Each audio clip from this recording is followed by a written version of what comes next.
morning, first person.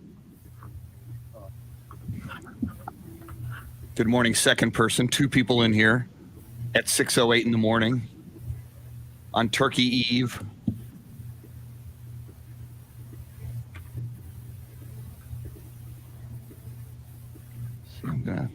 Jerry Lauder, good morning. You may have been the first in. Let's see here. There's that. Let me see if I can share this. My Facebook was acting up yesterday on this computer. Let's see if it cooperates today. Nope. What is going on with that? Oh, well.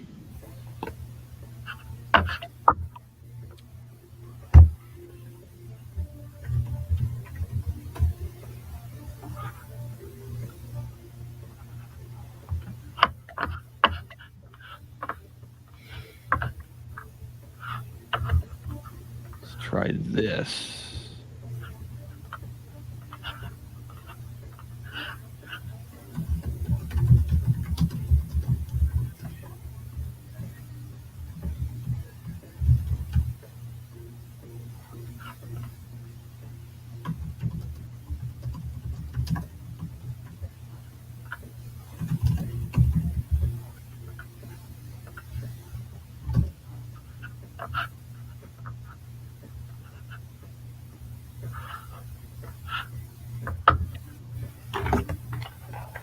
Here we go.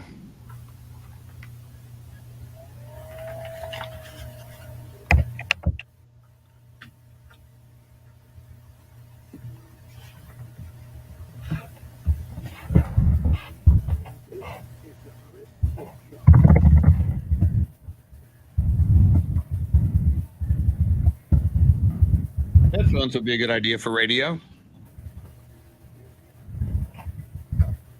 Jason, Christopher, Hector, good morning. Welcome in.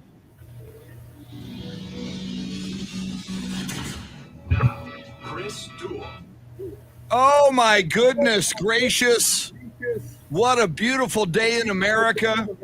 What a beautiful day in the world. What a beautiful day in the universe. As we are all on Turkey Day Eve this Wednesday, November 24th, as we get ready to celebrate Thanksgiving, where Native Americans and undocumented immigrants came together to break bread and eat turkey. And little did they know, on one day, many, many, many years and even centuries into the future, we would be blessed with the holy sacrament of football on Thanksgiving Day. Part of what we'll talk about this morning. We hope you're enjoying this Wednesday, Turkey Day Eve. We're going to have a lot of fun this morning. It's the Chris Duel Show with Shannon, Salty, Sweeney. Jeremy Kolok is your Soundscape stylist, wearing a very, very cool, unusual, unique T-shirt that we'll get into here in a little bit. But Shannon, we talked about it yesterday. This is a slacker day for a lot of people. A lot of people, in the words of the Eagles, are already gone. They're already on vacation and Thanksgiving mode. How are you doing this morning? I'm doing well. It's going to be a busy show because since we are off tomorrow and Friday, we've kind of got everything packed into one. So we've got a lot going on. Obviously, the high five, 6:30. We're going to do our picks today at 7. Of course, it's rivalry week, so we can't not take picks out of this awesome weekend, specifically in college football, and then obviously all the NFL action tomorrow. Of course, sports history, sports birthday is a shakedown at 7:30, and then Bill Schoening as per usual on a Wednesday, but also Andy Everett to talk about UTSA potentially ending their season officially undefeated, and of course heading to that CUSA championship. We'll also have to talk to him about the match that will be airing on Friday between Bryson and Brooks. So packed show today. I think it'll go by quickly, and then so you and I will be off on our vacation. Yes, we got so much to cover today, and I love it when I learn something new, Shannon, and I'm walking into the studio today, and Charlie Parker, who is legendary in San Antonio. I don't think you've met Charlie Parker yet, have you? Well, you did. I did. You met him when you were down we had several chats. Yes. Boom. Okay. just a couple of weeks ago. All right. Well, all right. Now, Charlie does the news down the hall on 1200 WOAI, which is the huge 50,000 watt flagship station. So he's always locked into big time news stories. And as he had those conversations with you in the hallway during the show and before the show, when you were down here a couple of weeks ago, he stopped me and had a conversation with me. And I did not know this. Did you know, Shannon Salty Sweeney, that today, Thanksgiving Eve, is the biggest drinking day and night of the year? Did you know that? I didn't know that. I would have thought New Year's Eve. I didn't know that. And thinking about it, I guess like the idea of people going home to their families and having to play 20 questions. Yeah. It's like the first holiday in the row that is Thanksgiving, Christmas, and then New Year's. Should you spend that with your family so that you get it? It all happens then versus I think Christmas and New Year's. So I guess maybe that's fun. I would have said New Year's Eve first because it's a holiday for drinking. I mean, and you drink late. You drink up until midnight. You ring in the New Year. But I guess maybe they don't count the drinking that spills over after midnight. So maybe that's how it's calculated. Then, of course, Christmas or Christmas Eve, eggnog, drinking, family. A lot of times you got to drink just to make family bearable. St. Patrick's Day, another holiday that exists. And God love our Irish friends. But let's be honest, a whole lot of drinking going on St. Patrick's Day. But no, and I guess, Shannon, part of what you say is people come home today. They're usually in place a day early. And for whatever the reason, on this day before Thanksgiving, it is per capita and in total consumption, the biggest drinking day of the year. And I feel bad. It's coming up on 6:15 and I haven't had a drink yet, Shannon. So I feel I'm not doing my duty as an American here early this morning. Yeah, talk about slacker day. You and I, we've got to get to it. I guess, you posted the poll question this morning and people are talking about one of the answers that you have available. Our poll question specifically, what are you most looking forward to this Thanksgiving? And now it kind of makes sense. Option number 4 is in fact heavy drinking. Other options include football, food, family, and friends. So yeah, I get the heavy drinking thing now. That kind of, and then thinking of like the holiday calendar, I think a lot of people probably haven't had a day off since Labor Day, which was in September. So, this is like the little taste before, the December holidays and maybe people just go a little too hard in the paint. Now, as we make a little bit of light of it or a lot of light of it, obviously, we all should know this, but it happens people drink too much and horrible things happen. I mean, my God, Henry Ruggs III, that horrible, tragic story from a number of weeks ago. So, for yourself, we say this a lot, please enjoy responsibly. Please drink responsibly. And the part 2 to that, Shannon, is you can be not drinking or you can be drinking responsibly, get into the vehicle, and then some idiot Yahoo who is drinking too much drives into your lane, goes flying through an intersection during a red light. I mean, so even if you go, hey, man, I'm good, I'm drinking responsibly, or I'm not drinking, you got to be vigilant. These days we've mentioned, New Year's Eve, St. Patrick's Day, Christmas, and Thanksgiving weekend, when you're in a vehicle, look all around, be aware every moment, because there are some yahoos out there who are not behaving responsibly, and you got to watch out for them. So there's that. Yes. Celebrate responsibly, no matter how you celebrate. And go to our poll question on Ticket 716 AM 1300 Zone's Twitters and let us know what you're looking for this Thanksgiving, this break. All right, now I want to dive right into this, Shannon.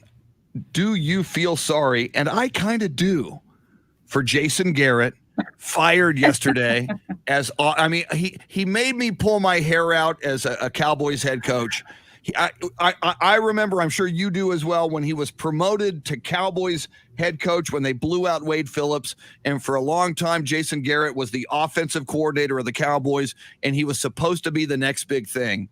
And by all accounts, people who know Jason Garrett say he's a very good man. I once saw, and one of my problems with him, Shannon, as Cowboys coach, he was kind of a robot. First of all, very unimaginative offensively. And kind of after, it was like he and Romo after a loss, I could predict what they would say. Well, We're going to have to go back and look at the film, and we're going to have to clean things up. We're better than this. Be a real human being for me. Be ticked off that you lost, and say we're going to be so much better next time. And I take personal responsibility for this. I had problems with all of that, Shannon, but I once, and you can YouTube it, I saw like a motivational speech that Jason Garrett was giving to college kids or graduating college students once, and it blew my mind. It was so good. He was so inspiring and insightful, and like an Ivy League dude. He was smart. For a guy who had so much potential and was given such an opportunity to be head coach of America's team, and granted, I'm sure there was a lot of interference by Jerry Jones and Stephen Jones, but I haven't felt sorry for Jason Garrett ever until this moment when he was fired yesterday, because what's next for him? You've been fired as the Cowboys coach. You've been fired as the Giants offensive coordinator. I'm sure he can get a gig somewhere. He was a quarterback. Maybe his next gig will be a quarterback's coach for an NFL team, and then maybe he'll move his way back up to offensive coordinator. But I feel sorry for him. I ask you, Shannon, Salty, Sweeney, do you? The only tiny piece of me that feels sorry for him is the fact that it happened on a holiday week. That's just kind of unfortunate. What are you thankful for? Nothing. I lost my job. But like that hire, to me, when he went to the Giants, it just felt like such the NFC East thing to do, right? When other players get cut, they tend to stay within that division, and it kind of felt like a Giants hire of maybe this will give us an edge over the Cowboys. Maybe this will give us an edge over our division. It'll certainly probably tick off a few Cowboys, just having him as part of our team, as they are the New York Giants. It wasn't working well, and if anything, I admire the Giants for letting him go as quickly as they did compared to how long the Cowboys probably held on to them, longer than they should. Now, you mentioned, will he be in the NFL again? Will he be a quarterback's coach? Will he just kind of keep moving down until he's no longer in that league? What about college? There's so many openings right now. Yes. And then yesterday you get James Franklin committing to Penn State for another 10 years. So his name is out of the running for all of these other gigs. There's going to be more gigs opening up, as this is going to be a lot of teams' final games of the season this weekend. So I don't know what that would look like for Garrett, but I think for recruiting purposes, hey, the former Dallas Cowboys head coach is now your head coach. Because that title, idea. I mean, you're right. That's like the cream of the crop, and where do you go from there? Well, and what it reminds me of, and I love that you brought up the proposition of maybe Jason Garrett going to college.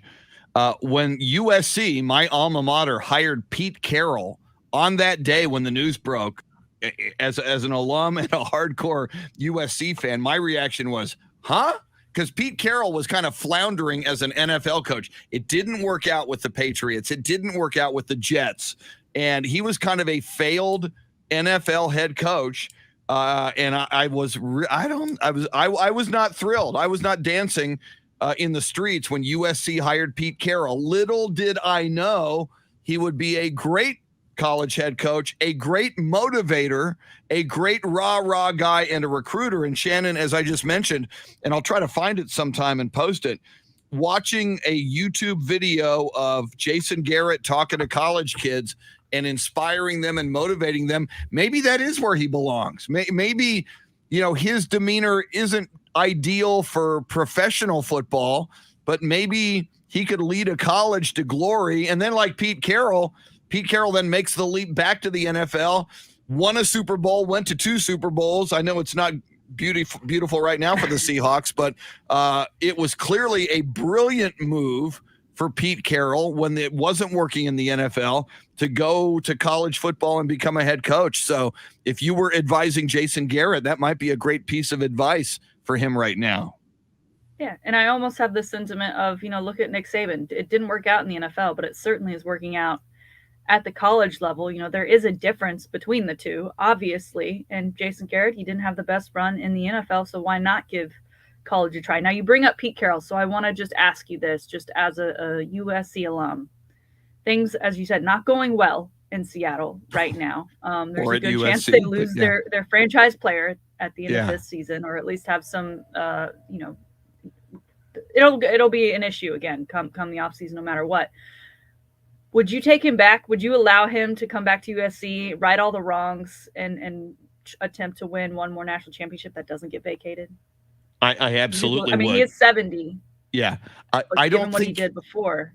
Yeah, I don't think he would, because the bar is so high. I mean, you talk about right the wrongs, and yeah, there were wrongs, Reggie Bush and a bunch of violations that almost resulted in what was nearly the death penalty for that program. And you could argue it's never been the same since they had all those sanctions. But I think from his standpoint, it was such a magical, perfect storm of success for a while at USC. I don't think he could ever live up to it, and expectations would be so high. But then again, you know, he might have the magic touch there. But would I welcome him back? Yes. And it's for the same reason, Shannon. I hear so many Spurs fans saying horrible things about Pop. And if there was a guy in here yesterday on the live video feed, Pop needs to go. Hire Becky Hammond. Pop sucks. It's like, really?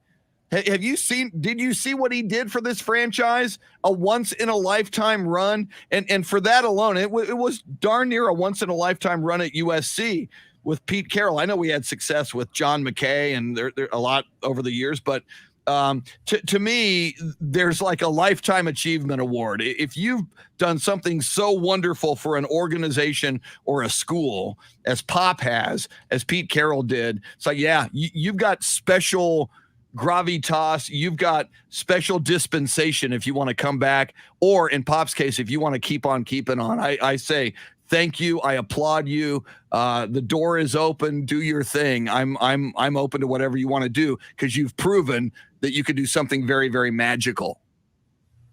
All right, that's fair. I mean, at this point, I'd take Mac Brown back. So yeah, that's a huge. That's wow, and that's a great. You know, you here you are at Texas in a similar circumstance. And all right, and explain to me. I explained to you why I would take Pete Carroll back. Explain to me if Chris Del Conte and Red McCombs say we need to meet with Shannon Salty Sweeney, because nobody has their finger on the Longhorn program and future and prospects like Salty does. And they sit down with you and they say, Salty, we're thinking about bringing Mac Brown back. We're just going to pay the buyout at North Carolina. We're going to bring him back, but do you want him back? And if you want him back, you tell us why you would want Mac Brown back at Texas. Well, let me preface with, I'm not saying get rid of Sark. I am very much a realist and believe that we are going to stay out. But in this hypothetical situation, I feel like the way it ended with Mac had so much more to do with outside and external forces, and it made his job then on the field that much harder, and then gave those outside noises and people and naysayers that much more ammo to say, okay, we're done here. Because he was a great recruiter. I mean, we've had great players in the past 10 years, but you know, people still think of the Shipleys and the McCoys and the Youngs and the Charles and all of the names that you used to wish that you could buy the jersey of, right? I don't know, other than maybe Bijan Robinson, if a kid is going into the co-op, what jersey they're looking for right now. And I think that was such a big aspect that Mac brought that we're still missing, is having those players and then building a team that, I mean, we would kill to have 10-win seasons now. And that was like the definition of Mac. And then it got to the point where for whatever reason, fans didn't think that was good enough, because it wasn't a national championship every year, because it wasn't a Big 12 championship every year. We would kill for that now. So I'd take that. It is so amazing that Mac Brown was maybe kind of a victim of his own success. That national championship was so amazing with Vince Young and Mac Brown that, you know, Longhorn fans, like Spurs fans, got a little spoiled. And when the going got tough, so many of them were poo-pooing the top guy. All right, coming up, as Shannon said, huge show. We're jam-packing Wednesday, Thursday, and Friday into one show. Coming up, Jeremy Kolok, our Soundscape stylist, has a very cool shirt. I love when somebody wears a cool sports shirt or hat. I want to know more about it, and this is one I haven't seen before. And if you're on the live video feed, we'll show it to you, Coming up, the high five play of the day. As Shannon mentioned, our big-time weekend football picks in college and NFL football. Shannon's Salty Shakedown, sports birthdays, sports history. Bill Schoening, the voice of the San Antonio Spurs, just after 8 o'clock. Andy Everett, the voice of UTSA undefeated football, coming up just after 8:30. Your phone calls along the way, 800-707-9760. She's the salty one. Jeremy making the show go. Happy Thanksgiving Eve, everybody. We're with you till 9 on the Chris Duel Show. Beth Settle, good morning. My Facebook is real weird. When I try to comment on it, it goes into like a wacky screen. So if I react to you, the only other way I can react, well, let me see if I've got an option here. It says all. Oh, I can react individually. Okay. So I'm figuring out this platform. So I can react as, usually I just hit it and it's for everybody. So there, I'm hitting a chat there. But see, when I hit that one, I did it from my Facebook page.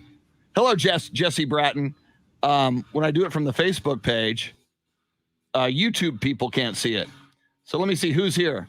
Jerry Lauder, Jason Paniagua on YouTube, Hector Gomez, Christopher Smith, Barney Segura, Luisa Alanis, Anthony Del Toro, Ralph Balderas, Dave Emilio Castanuela, Hector Gomez, I think I said Tracy Bogert, Jesse Bratton. Good morning, everybody.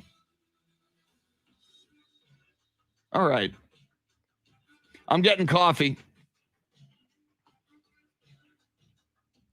Coming up a little bit later on the show. Andy Everett will be joining us, talking UTSA football. Bill Schoening will be joining us at 8 o'clock.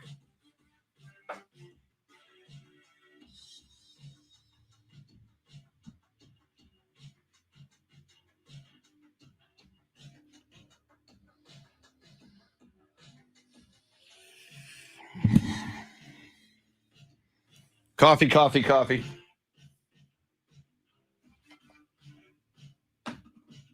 Oh!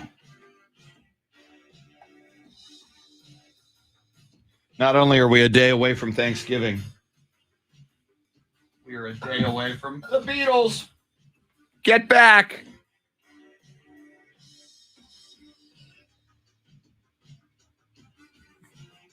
Mike Taylor to sit in for a moment while I go fire up my coffee in the microwave. Thank you, Mike. I'll be back in a sec. High five play of the day coming. It's kind of a UTSA related high five.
under your eyes? That's Jump Sleep, and Mattress Firm can help. Shop the Black Friday sale and save up to $500 on top-rated brands you'll love, like Sleepy's. Plus, pair the mattress of your dreams with a free adjustable base while trying your Woo! Woo! I know everything there is to know about running a coffee. Thank you, Mike Taylor. Small business insurance. I need my state farm. My business is See here. I got to go find something so that we can.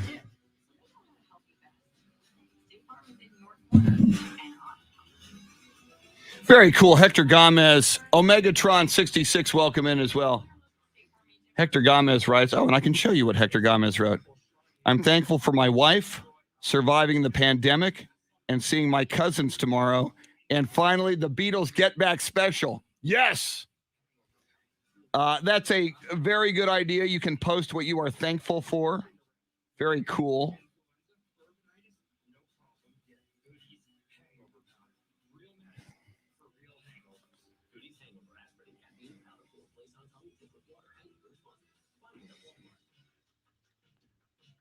Let me see here. I've got to find.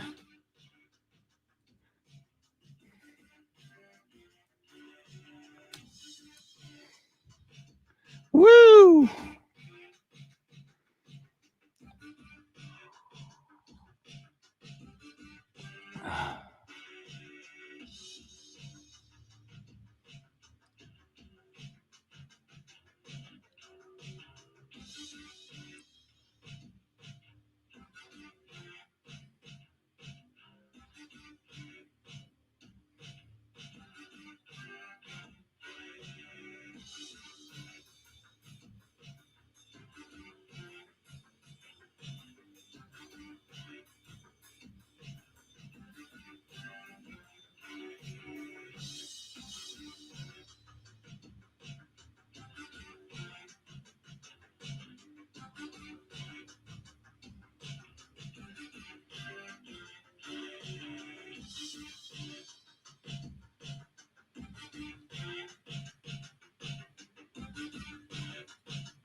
Thank you, Jesse Bratton.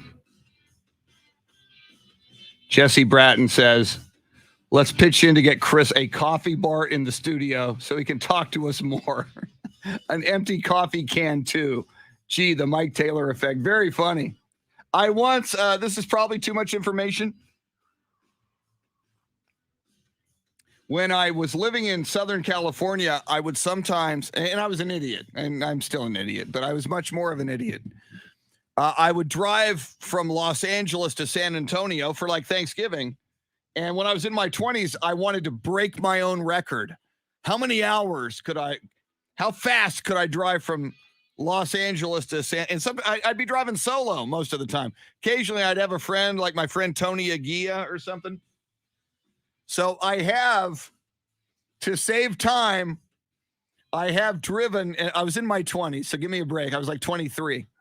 I've driven from Los Angeles to San Antonio straight, and I did bring like big Folgers coffee cans. And you can probably, I'm not going to be graphic here. You can probably figure out why I brought them. So I would not have to stop. And I think my record was, it's been so many years, I think I did it in 17 hours. I think. I know it's 1,389 miles. I remember that number. But, and that's a long way. I mean, San Antonio to El Paso is a long way. Then you got to go through New Mexico and then Arizona and then a lot of California to get to Los Angeles. But if you stay on I-10, just stay on I-10. It ends at the Santa Monica Pier. It ends at the beach at Santa Monica, which is cool. Here we come. Woo! Woo! Woo!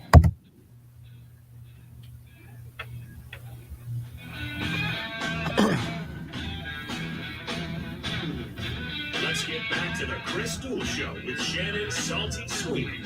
Find Chris and Salty on Twitter at Chris Duel and at Shannon B. Sweeney. Little Jimi Hendrix in the morning. Purple Haze. And I know I'm a Jimi Hendrix fan. I'm a Janis Joplin fan. I'm a Jim Morrison fan. All three of them in the 27 Club. All three of them died within 1 year of each other. 1970 and 71. Not to bring you down. But speaking of great music from the 60s and 70s, Shannon, I mean, I'm wearing the hat, the Beatles hat. As we know, Get Back on Disney Plus, the 3-night Peter Jackson directed Beatles Extravaganza. And for some of you, Extravaganza is going to be dropping Thanksgiving night, and then Friday night, and then Saturday night. I am like a total freak, Shannon. When I was a kid, my mom took. I was like 3. The Beatles A Hard Day's Night dropped. It was at the theater, and my mom took me and my sister Beth and my sister Rosemary to go see the Beatles movie in the theater. And I was a giddy little 3-year-old kid, just in love with the Beatles. And here I am, a giddy middle-aged man, and I'm about excited about Get Back tomorrow night as I was as a 3-year-old in the theater watching Hard Day's Night. I know I'm weird, excited for you. What can I tell you? I'm excited for you. I saw, was it on Facebook yesterday? You did like a Sgt. Pepper picture. Yes. But you were one of the Beatles. I'm not Very normal, creative. Shannon. Yes, a I'm Photoshop excited for of you. me with the Beatles in Sgt. Pepper's garb. You make me feel better about my Justin Timberlake NSYNC thing. So that's cool that we both have something in common in that way. And I love, and it's like I'm that way about the Dallas Cowboys and Roger Staubach. I love that you with Justin Timberlake, you with the Longhorns, you with the Cowboys, and other teams like the Mavericks. I love that we can have these great, just be a fan and just love it. Speaking of fan, and before we do the high five play of the day, Shannon, and those of you on the live video feed on Facebook Live, Ticket 760 AM 1300 The Zone, on those Twitter pages, on YouTube, Jeremy Kolok, our Soundscape stylist. Jeremy, this morning I saw you on the video feed and through the glass here. You got a very cool shirt, but it's a little faded, which makes it even cooler. And then I asked you what the shirt was, and it's even cooler than I thought. For those of you, for those listening and for those watching, in a moment, stand up and show them. But describe the shirt you're wearing this morning. Well, first of all, it is a long sleeve, pretty soft shirt, and that was the reason I picked it, because it's the day before Thanksgiving. You know, we're up pretty early. It's pretty chilly out, which is a big factor. Mm-hmm. So that's why it's one of my favorite shirts, because of comfort, but also because of what it represents. Like you said, it's kind of cool. It's a Oklahoma A&M 1945 national championship shirt. That is so cool. Was retroactively awarded to them by the committee that does that, the American Football Coaches Association, I think. So shout out to the 1945 Aggies and Bob Fenimore and whatnot. See, what I love about that, Jeremy and Shannon, little did those guys know on that 1945 football team that there would be a guy on Thanksgiving Eve in 2021 on a thing called the internet and video and on radio and being broadcast around the world wearing that shirt. Stand up and let them see the shirt on video. And again, it's a little faded, so it's hard to see, but the fact that it's faded is even cooler because it's a throwback. So, Jeremy, what other than just being a cool fan and someone who appreciates football, and in your case, in the great state of Oklahoma, what motivated you to buy and acquire that T-shirt? Well, for those who don't know, Oklahoma A&M turned into Oklahoma State in like 1957, I think, sometime around there. Big year for So, Elvis, 57. yeah. I think even T. Boone Pickens graduated when it was still Oklahoma A&M. So, Wow. yeah, it wasn't too long ago that they were still the Aggies. You know what I mean? So, the national title was actually, like I said, retroactively awarded to them in 2016 when I was a freshman at OSU.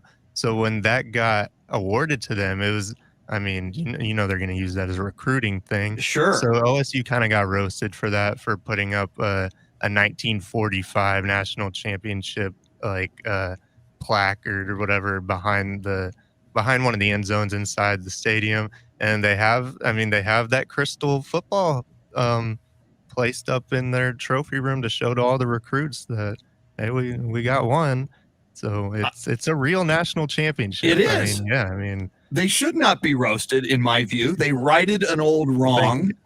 For the same reason, I think if UTSA goes undefeated, they should be able to play in a 16-team or a 12-team playoff for the national championship. But that is so cool. I love the shirt. That's one of the best shirts I've seen all year. That is just so cool. I love it when I see a sports shirt I've never seen before. I've noticed you're big on shirts, and you put a lot of thought into your shirts and your hats too. So I feel like I need to at least live up a little bit to some standards when I walk in here. I can't just let it all go because it's early. You know what I mean? I need to wear shirts that make you think I'm cool or something. Well, you win today's shirt game, no question. You are the Thanksgiving Eve winner.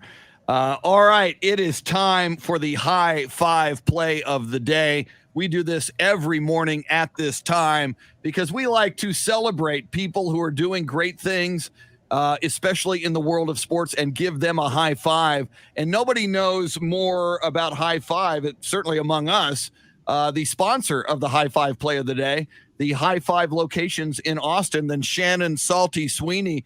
Shannon, tell the people about high five. Yeah, two great Austin area locations, one Central Austin on Anderson Lane, one out in Lakeway. It is getting chillier outside in Central Texas. So if you want to continue doing outdoor activities, but do them indoors, I highly suggest getting to one of the high five locations, checking out that Top Golf simulator. Not only can you play Top Golf, you can play baseball, you can play soccer, you play my personal favorite, which is zombie dodgeball. Great. An active activity, but in the warmth of high five. And also they do have a Black Friday special going on this week because of course it is the big shopping week here in America. Get a $100 gift card for just $60 by checking out their website. So if you've never been, it'd be a great time to go. The holiday season, Wednesday night, all night happy hour. Get a deal, $100 gift card for just $60. And Chris, you've got today's high five play of the day. Today's high five play of the day, and the high five goes to UTSA alum April Ansira. And I know a lot of people, certainly in San Antonio and South Texas, know April Ansira and the Ansira name. Probably a lot of people up in Austin and the Austin area as well. But you may know the name Ansira from the Ansira Automotive Group. I have been driving an Ansira vehicle since the 20th century. I think I got my Ansira Volkswagen in like 1997. Since then, every car I've bought, it's such a great dealership. I drive an Ansira Kia these days. April went to UTSA, and Shannon, people may or may not know, UTSA is in the Conference USA Championship game, but there is no allotment in the Conference USA Championship game for tickets for students unless the students pay their own way to go get those tickets. And Shannon, you were a UTSA student at one time, a long time ago, for a brief period as well. I was a UTSA student. You don't have a lot of extra money if you're a college student. So April Ansira has spearheaded a drive to get tickets for students that they don't have to pay for. So what she started, she pledged $5,000 of her own money to make this happen. And then she started going around to the business community around San Antonio and asking other businesses, would they join her? Would they join the Ansira Auto Group in making this happen? And I don't have the full list in front of me, I'm kind of looking at coverage and her Twitter page. I know that, for example, HEB has kicked in with a lot of money and a lot of tickets as well. Looking at her Twitter page right now, the RK Group in San Antonio has done so.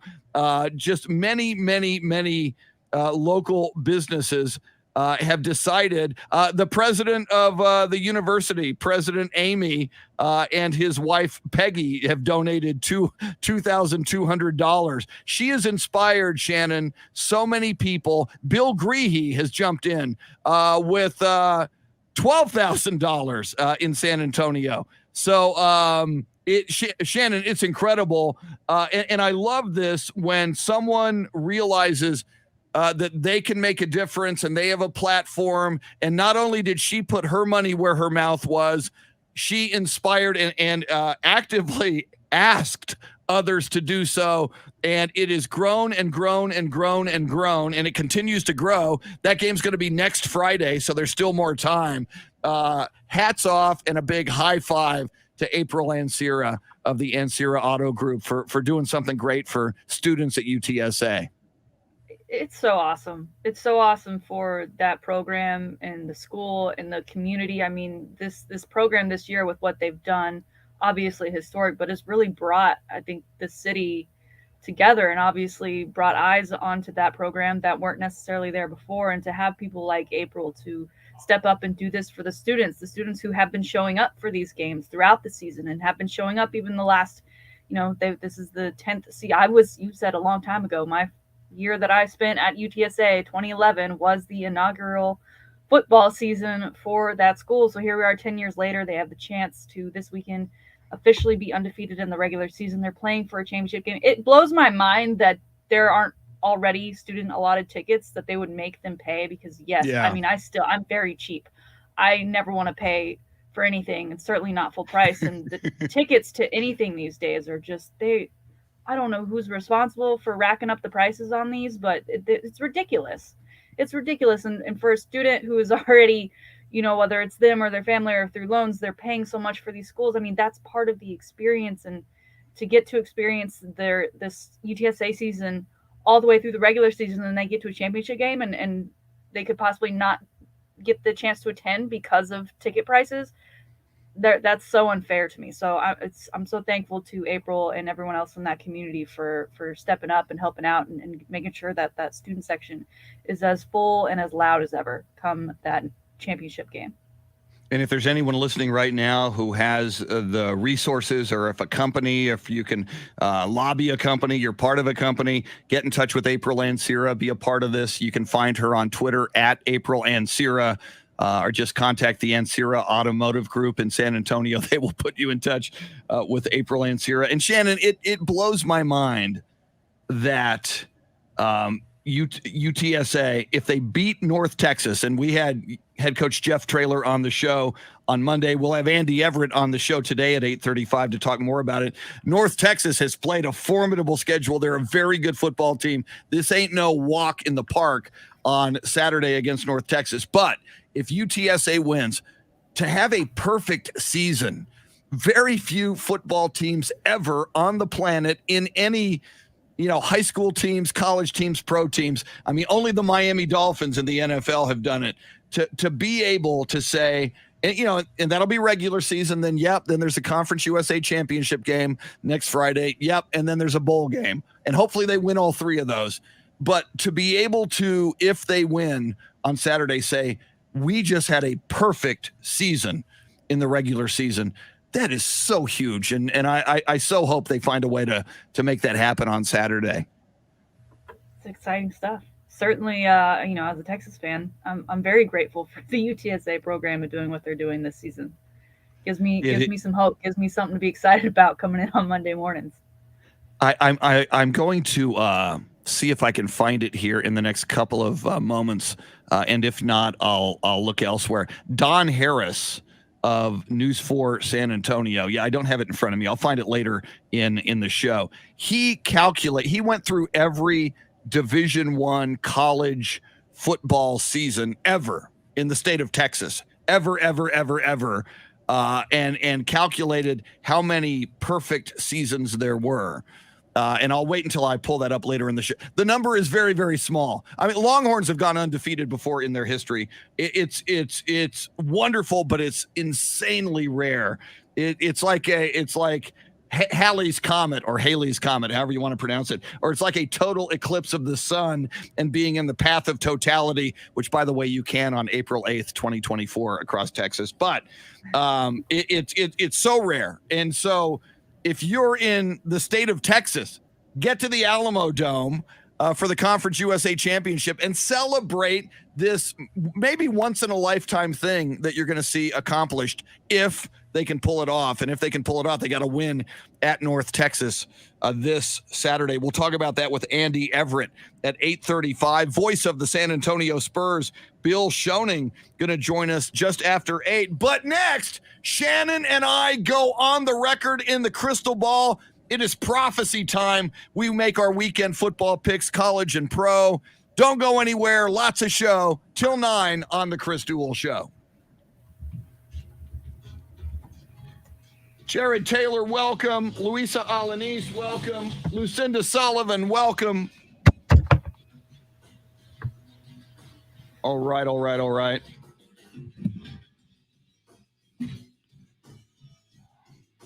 I need to get my football picks in order. I always pick UTSA, and I always pick Texas. So let us do that. Texas versus Kansas State. You see the line on that. Oh, and that's tomorrow, by the way. 11 a.m., I do believe.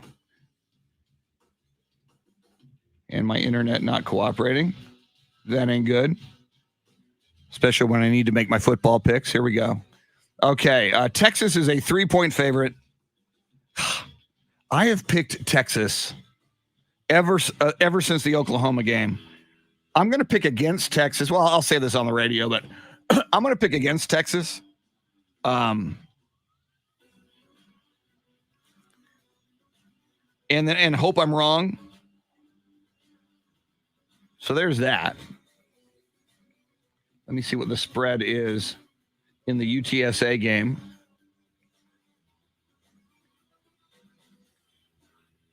UTSA is favored by 10.5. 10.5. Okay. I'm not going to tell you until I do it on the radio who I'm picking on that one.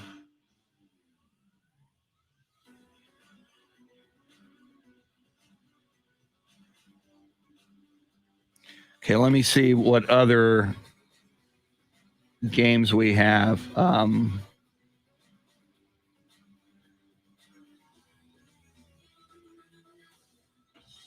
Baylor, Texas Tech is interesting. Alabama, Auburn, Alabama 19.5.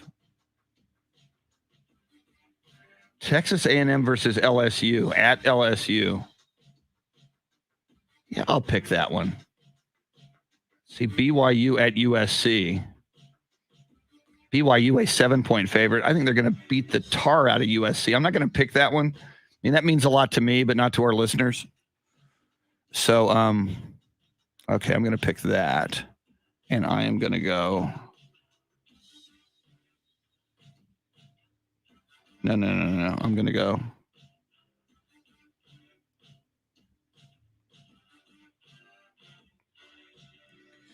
Okay, those are. Now let's go NFL. Obviously, I'm going to pick the Cowboys game. Let me see what the spread is there.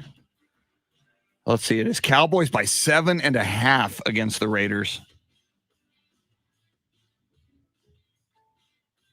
I know everything there is to know about running a coffee shop, but for small business insurance, I need my State Farm agent. They make sure my business stays piping hot, and I stay cool and confident. Bears, Lions, Bills, Saints. That'll be a good one Thanksgiving night. I'll be watching the Beatles. Buccaneers, Colts. That's a juicy game. Tampa Bay, a 3-point favorite on the road. And I know Lucinda Sullivan is here. She's a Colts fan. Lucinda, I'm not telling you yet who I'm going to pick.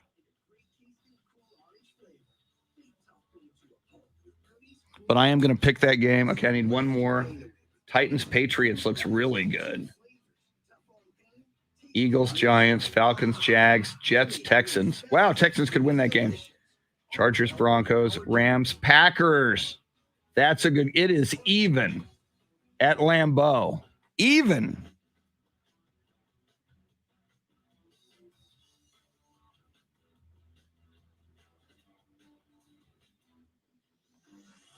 Wow, that's a great game. 325 on Sunday.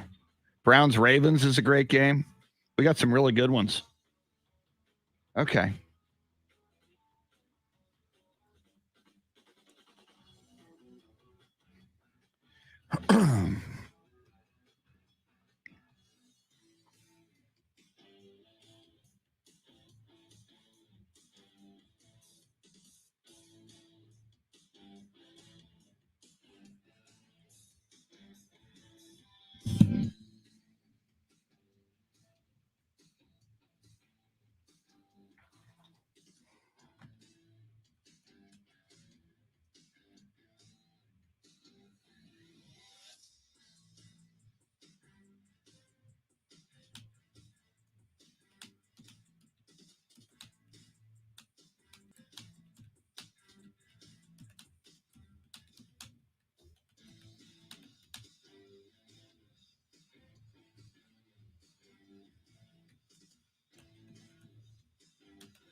Good morning, Steve DiRocco. The Rock, the original Rock. Steve DiRocco will be breaking bread and other things with my family and me on Thanksgiving. Very cool. Do you call it stuffing or dressing? We call it dressing, John Williams. That's a great question. Stuffing just sounds so crass. We're going to go stuff all of this bread and stuffing up the orifice of the turkey. Just saying. A little gross if you ask me. Steve Duraco has been on a wild fitness and eating healthy and drinking healthy and therefore not drinking much, abstaining run of, you're in the 70s, right, Steve? Like 75 days or something? So he's lost all this weight. I got on the scale yesterday. This is after Thanksgiving. I got on the scale yesterday, and I am not proud. Because, Fitbit, you track your weight, and I've got a Fitbit scale that when you get on the scale, it automatically pushes it to your Fitbit. I weighed more yesterday than I have weighed in all of 2021. The heck is wrong with me? Steve Duraco, I'm going to hire you as my personal fitness coach starting Thanksgiving tomorrow. My God. And, over the weekend, we went to this wedding in Dripping Springs. It was catered by Chewy's. I love Chewy's. So there were a lot of fajitas happening, rice and beans. There was wedding cake. I ate the wedding cake. Absolutely, Jason. Chris, can you wish my dad a happy birthday today? What's his full name? Give me his first name, Jason, so I can say his name. We'll do that right here. Yeah, Christopher, you're right. And you say at our age, I'm probably infinitely older than you are. But yeah, once you reach a certain age and you know it when it happens, your metabolism really slows down. So to get in shape and to stay in shape, we will do that, Jason, right here, man. Roy Paniagua. We're going to wish him a happy birthday out of the gate. But yeah, Christopher, you make a great point. If you get older, it is a lot more. I used to run. And Steve and I, we used to run marathons. We wouldn't win them, but we'd run them. Yeah, as Steve says, you look at food and you gain 5 pounds. Yeah, so I got to I didn't even do Thanksgiving yet. And yesterday I weighed more than I have weighed any other day in 20. I didn't even go back. I went scrolling through all the way back to January. I go, no, I must have weighed more. No, that was it. So I didn't even go back to 2020 or 2019 or, my God. It's not pretty. All right. Jason, doing the shout out here out of the gate, brother.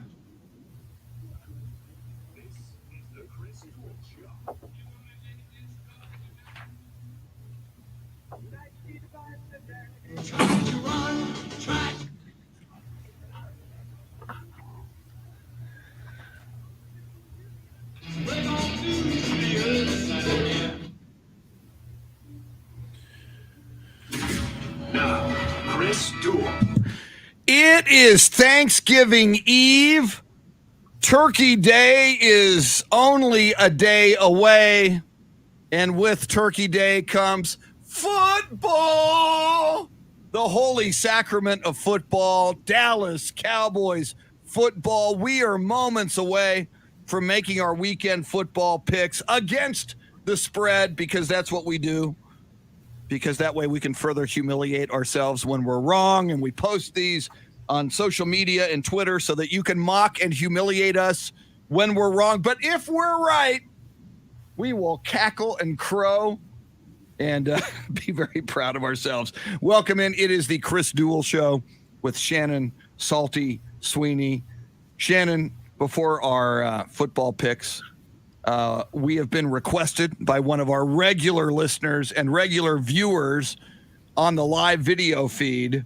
And I did not know this about his dad, and this is so cool. So therefore, I was there to hear his dad back in the day, Jason Paniagua, who is with us most mornings on the live video feed. If you're new to the show, we stream live video, and you can participate and interact with everybody else who's watching on Facebook Live, on Twitter, on YouTube. Jason Paniagua says that it is his father Roy's 69th birthday. Roy Paniagua, happy birthday. But here's what I didn't know, Shannon. Roy, who was having the birthday today, was the original lead vocalist for the Sounds of the Spurs back at the Hemisphere Arena in the 70s and the 80s. Shannon, back at the Hemisphere Arena, the Spurs had a band, the Sounds of the Spurs, or the Sound of the Spurs. I think the band director was Tom Kinsey, if I remember. Steve Duraco and I used to go. So, I mean, I would listen to the band. I remember hearing the music and the songs and the sound of the. Little did I know that guy, the lead singer for the Sound of the Spurs, was Roy Paniagua. So, Roy, thanks for all you've done for Spurs fans and Spurs history, and a happy birthday today. How cool is that? That is really cool. What a small world. Happy birthday, Roy. Happy birthday, Roy. We are all about, and it's Al Sturgio was the band director. Thank you, Jason. Al Sturgio was the band director. Very, very cool. All right. Happy birthday, Roy. Have a good one. Make sure Jason and everybody give you great gifts and whatever you're looking for, gift-wise and food-wise and maybe drink-wise. I'm just suggesting. Shannon, you and I are fearless when it comes to our football picks. Some people mock us for the picks we make, and maybe they should. But nonetheless, they are educated, informed prophecy of what we believe will happen this weekend in college and pro football. Are you ready to begin? I feel ready. As ready as I'll ever be. I feel ready too. And Shannon, some of my picks may be a bit controversial. I mean, I'm learning as I go, and I'll explain that as we go. Jeremy, how about some college football pickin' music? Yes. Shannon Salty Sweeney, you are first. May you begin the honors. All right, I'm going with a game that is to be played on Thanksgiving. It is the evening special, if you will. The Ole Miss Rebels taking on the Mississippi State Bulldogs. Really, to me, this is a battle of the coaches, right? Lane Kiffin versus Mike Leach. The Mississippi State Bulldogs favored by 1.5. They've got a 7-4 record compared to the Rebels' 9-2 record. I'm going to go Lane Kiffin here in this battle of the Mississippi. And yeah, I'm going to take the Rebels in this one at plus 1.5. Lane Kiffin versus Mike Leach. That is tremendous. Yeah, I mean, that Forget alone. Like showing the game. Just give me give me the little boxes on the side of the TV with the coaches being monitored the entire time. Absolutely. I mean, they are both just train wrecks. So that is going to be a fun. There's so much good football this weekend, and not to mention Beatles, but I've mentioned that like 27 times, so I'll try to back it off. All right. I guess I'll do this pick first because it's tomorrow. No, it's Friday. It's on Friday.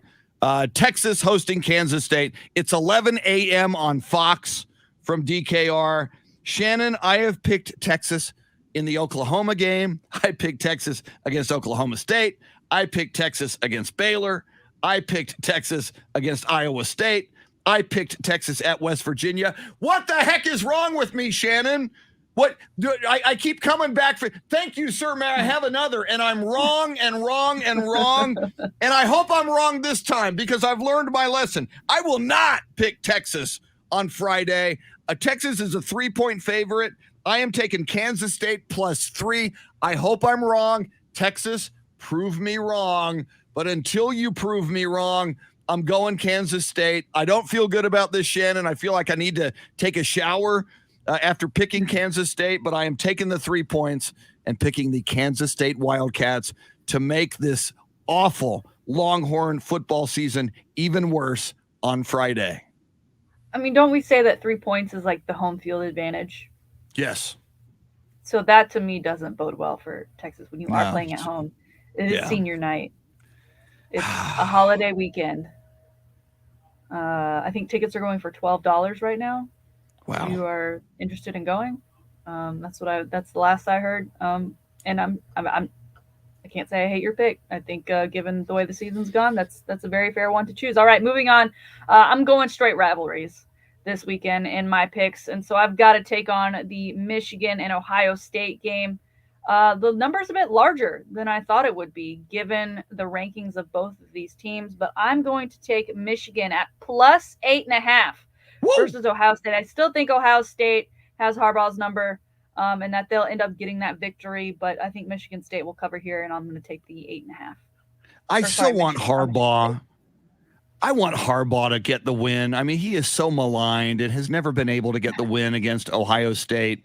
And, a lot of people don't like Harbaugh. I kind of like him. I like his brat.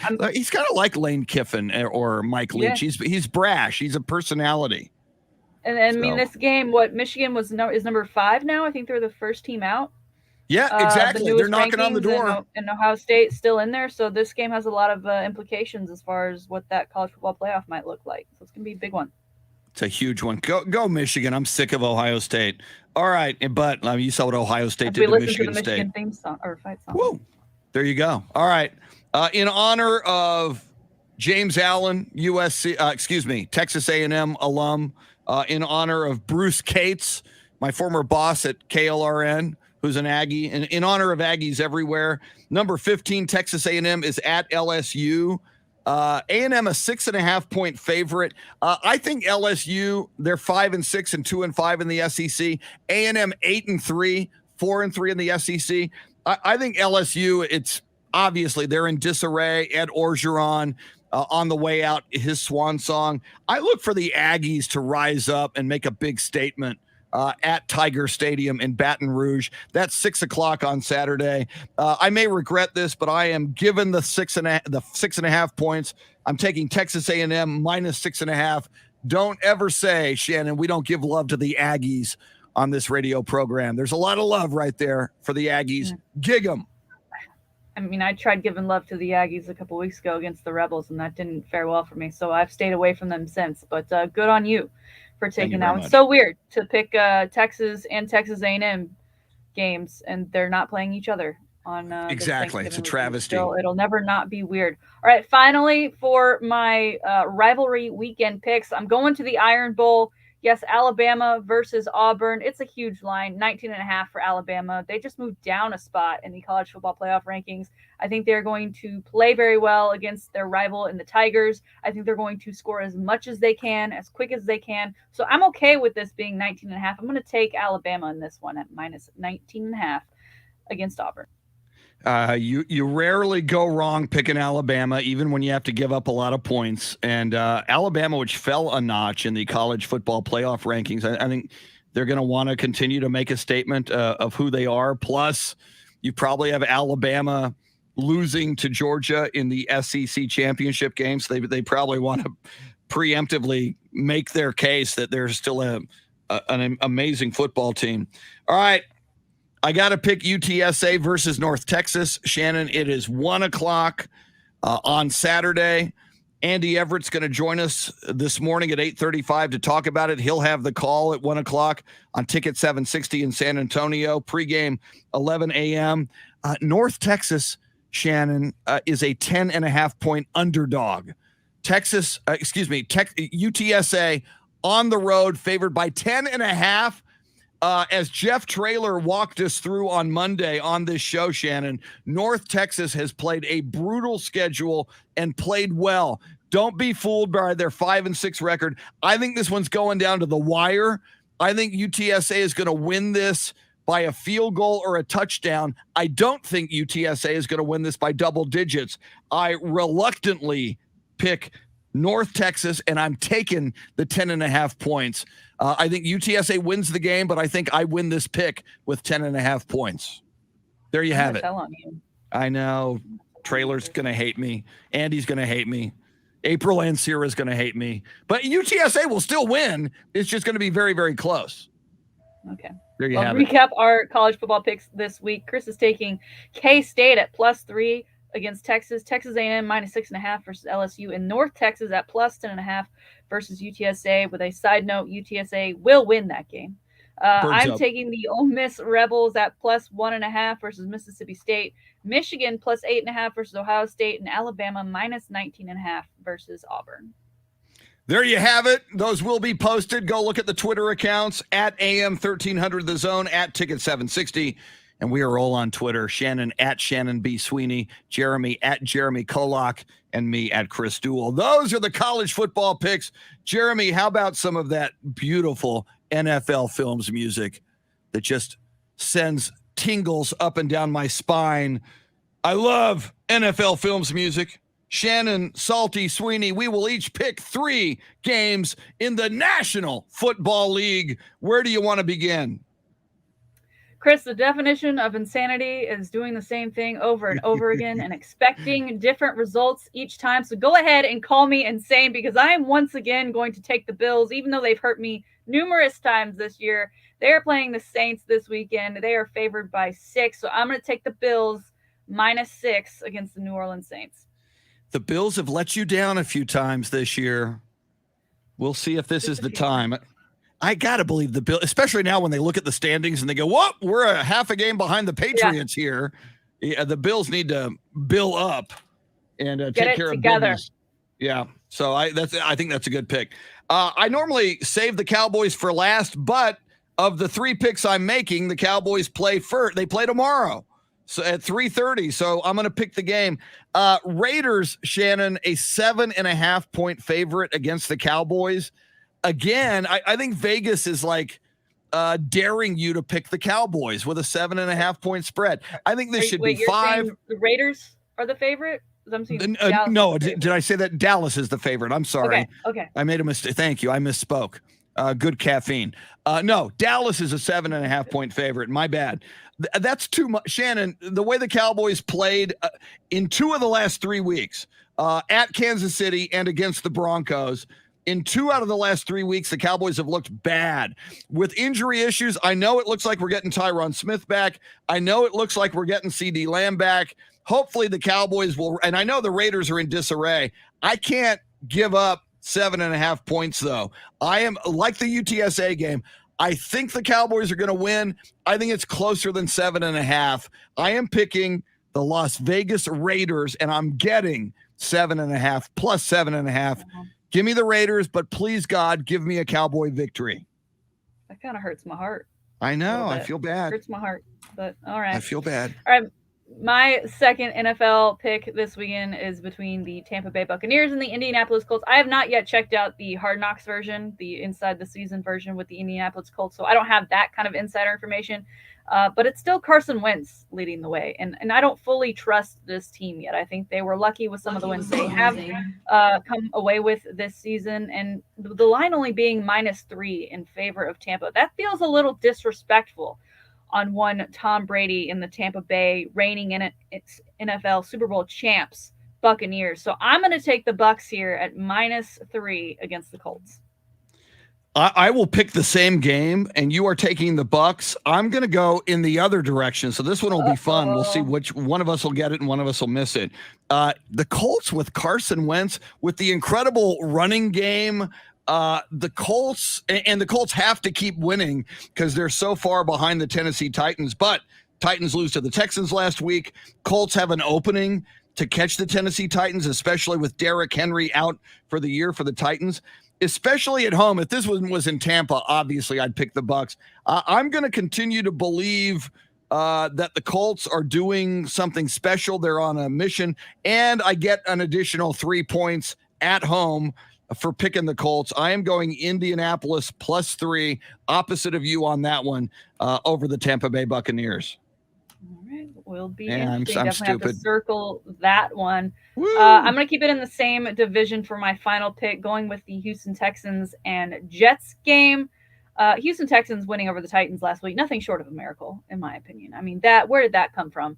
I don't know that they'll play as well as they did in that one, especially given they probably have the tendency to play down to their opponent. Both teams sitting at 2-8, but I gotta believe in the battle of the worst, the Houston Texans can come out on top over the very dysfunctional New York Jets, who are now all falling behind one Joe Flacco. So I'm going to take the Houston Texans -2.5 against the New York Jets. Beautiful. Mark Vandermeer, the voice of the Texans, friend of the show, will be very happy with your pick. Fun game on Sunday at 3:25 at Lambeau Field. The 8-3 Packers taking on the 7-3 Los Angeles Rams. That game is listed at even, which I think is weird and a little disrespectful to the Packers. I mean, it's Lambeau, it's Aaron Rodgers. I know the Packers have some injuries and some question marks, but in an even game and two teams with a relatively good record. And oh, by the way, if the Cowboys can just win on Thanksgiving Day with their 3 losses, one of these two teams is going to get a 4th loss. I'm kind of hoping the Rams win because the Packers scare me more than the Rams do, and I want the Cowboys to catch both of them. But at an even game in Lambeau, how do you not pick the Green Bay Packers and Aaron Rodgers at Lambeau Field? I'm going Green Bay in an even game over the Rams at Lambeau. Again, I hope I'm wrong because I'm pulling for the Rams, but I cannot pick against the Packers in their house. Packers over the Rams, afternoon game on Fox on Sunday. Those are our picks. I got to think psychologically for Matthew Stafford, longtime Detroit Lion, to not be playing on Thanksgiving Day for the first time in his NFL career. I mean, that might just blow his mind. I'd give that edge to the Packers in this one, but with the hopes that the Rams will win. All right, to recap our NFL picks for the weekend, Chris is taking the Raiders at +7.5 versus the Cowboys. Again, caveat, he does think the Cowboys will end up winning that one. The Colts +3 versus the Bucks, and the Packers in that even matchup against the Rams. I'm taking the Bills at -6 against the Saints, Bucks -3 versus the Colts, and Texans -2.5 against the Jets. And again, we post all of those picks on Twitter, on social media, at AM1300 The Zone and at Ticket760. So you can track them throughout the weekend. You can celebrate if we win or lose. You can humiliate us if we're wrong. And Shannon, I'm just looking at the menu for tomorrow's Turkey Day football. You mentioned the Lions without Matthew Stafford this year. It will be Jared Goff at quarterback. The Lions at 0-9-1. Oh my God. Hosting the Bears. The Bears a big disappointment this year at 3-7. Tomorrow on Turkey Day, Shannon, at Ford Field in Detroit. Will this be the day the Lions finally get their first win of the season? I mean, if there was going to be a game that they would win, I feel like this would be the one. Yeah. Out of the games I played this season, I'll have a little bit more insight into that one on the Salty Shakedown today. Woo. But certainly a great setup of games and traditions. And the Bills, they're playing. I'm excited. I get to watch the Bills because it is Thanksgiving, so they are that primetime game. And because I don't get to watch them a lot, thanks to staying in Texas. Yeah. So we've got Bears Lions at 11:30 tomorrow on Fox. Cowboys Raiders at 3:30 on CBS, which means the Romo curse is in effect. Please, Cowboys, you have to overcome the Raiders and overcome the Romo curse. But what are we wearing? I love his color commentary. And as you mentioned, NBC primetime 7:20 tomorrow night. And Shannon, your Buffalo Bills at 6-4, a half a game behind the Patriots, on the road in hostile territory. I know the Saints are only 5-5. But they are the Saints. They're always formidable, especially in the Superdome. Man, this is, I don't want to say must win, but this is a critical win for your Buffalo Bills tomorrow night. I think the last time the Bills played on Thanksgiving was against the Cowboys, and they did win that one. So, because I have a Bills hat with a year ago, right? Yeah. Reminder on the side. So I would hope that they'd have that same outcome, and glad that it wouldn't be against my Cowboys this year. Yes, I'm trying to find Go ahead. Dirtbag Cole Beasley had a big game against the Cowboys in a Bills uniform, as I recall. Not my favorite player, Cole Beasley. Do we know what the Cowboys are wearing on tomorrow? Oh, God, I don't. I pray to God they're not the blue jerseys. Jerry likes to bust out all kinds of weird stuff. That's a great question. I don't know what the Cowboys are wearing tomorrow. If it's blue jersey, and even like those blue ones with the big old stars on them, sometimes they'll do the throwbacks with the white helmet and the blue star and then blue jerseys. That's still a blue jersey, Shannon, and that's still the blue jersey jinx. And it's bad enough when the opponent on the road dictates that you have to wear the blue jersey. When Jerry Jones chooses to wear the blue jersey at home, you are just tempting the football gods to smite you with a loss.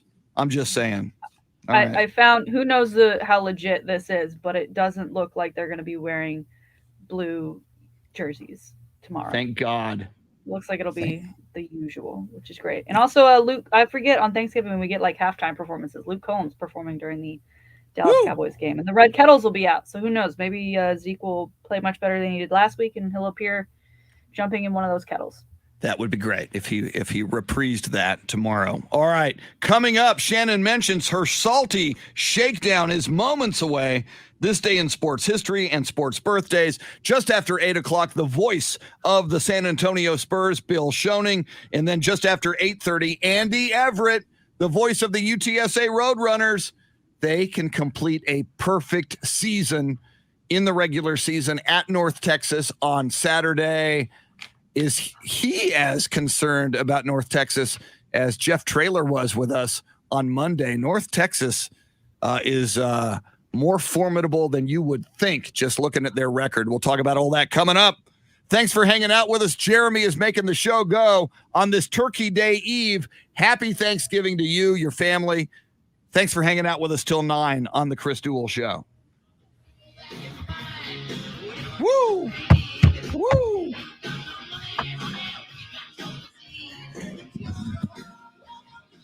Woo! All right, y'all. I need coffee.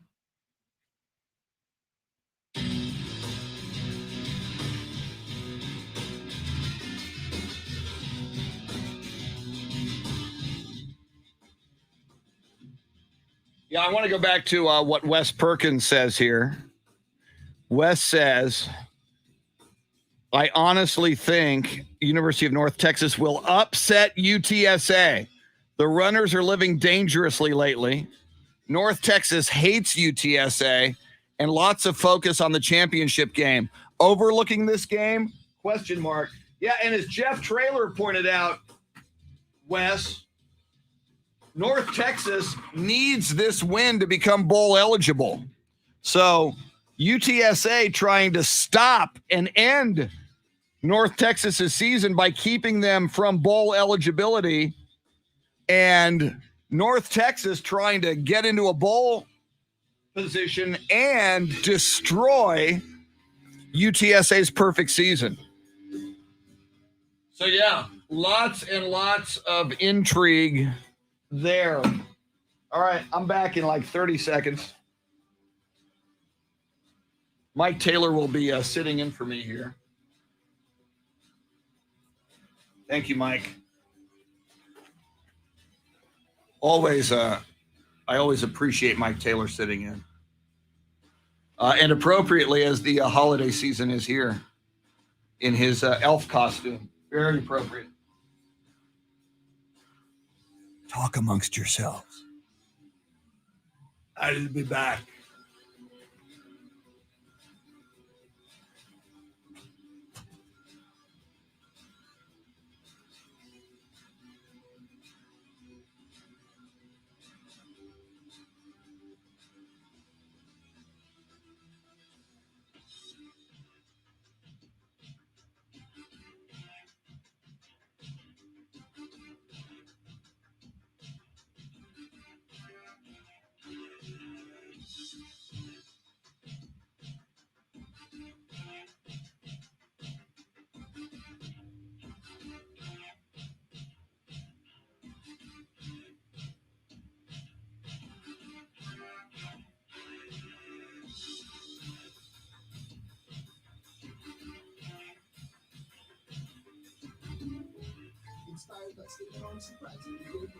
It's so cheap.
Thank you, Mike Taylor.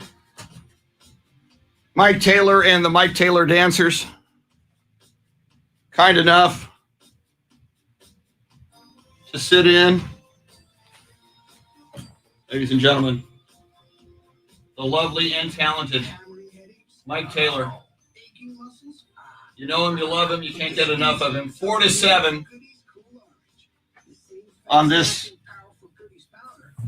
I was going to say on this radio station, on these radio stations.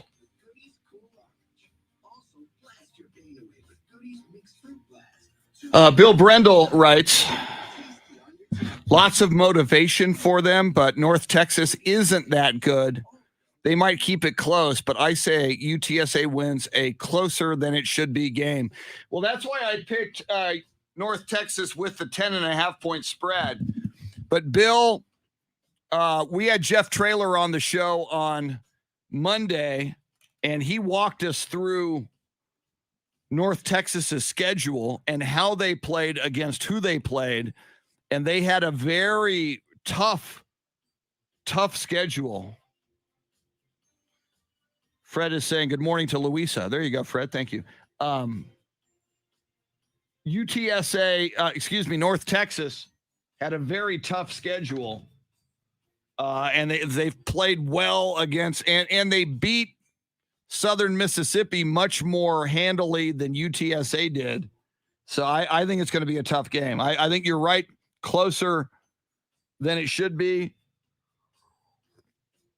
But I disagree on the North Texas isn't that good. I mean, 5-6, you assume they're not that good with that record, but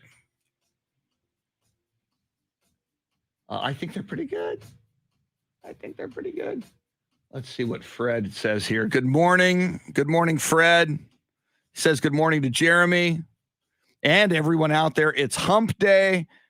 Go Birds up. Go Cowboys. Go Longhorns. Everyone have a happy Thanksgiving Day. And remember, wear your mask. It's a simple task. Practice social distancing. Yeah, this COVID thing ain't over, people. And especially at Thanksgiving.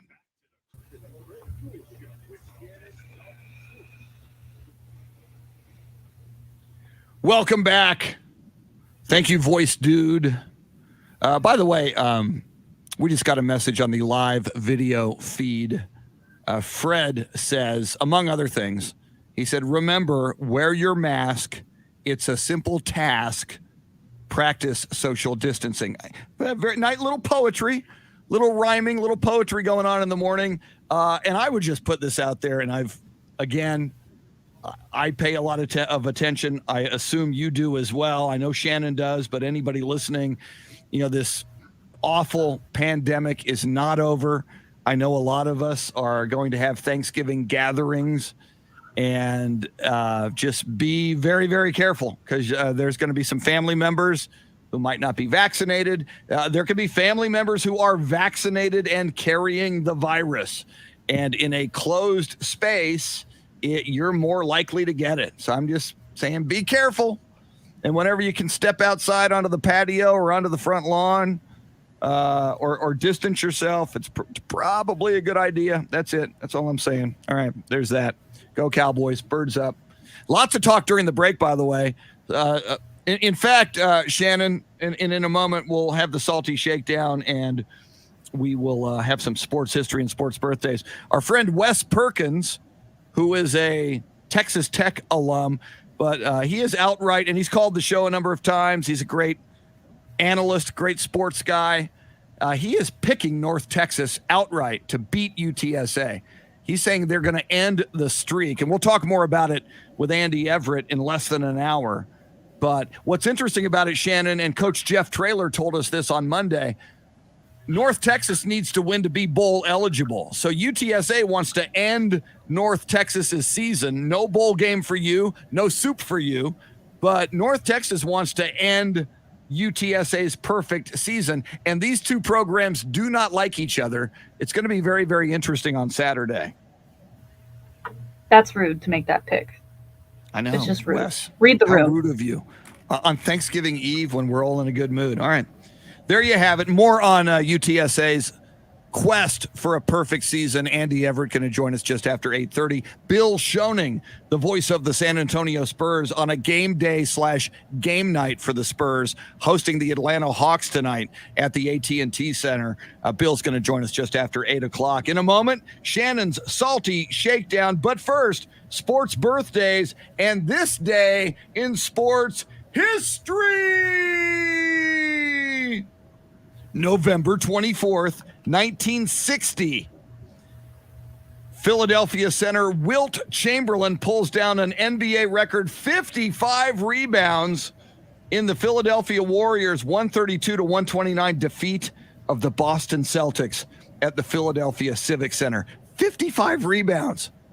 He also had 100 points in a game, and he claims to have slept with 10,000 women. That Wilt Chamberlain. When did he sleep? That's what I want to know. When did he sleep? All right, this day in 1970, the 36th Heisman Trophy Award was awarded to Stanford quarterback Jim Plunkett. I love me some Jim Plunkett. Great story, great NFL career. It was really rocky at first with the New England Patriots. Then he became a Raider and won a couple of Super Bowls. Way to go, Jim Plunkett.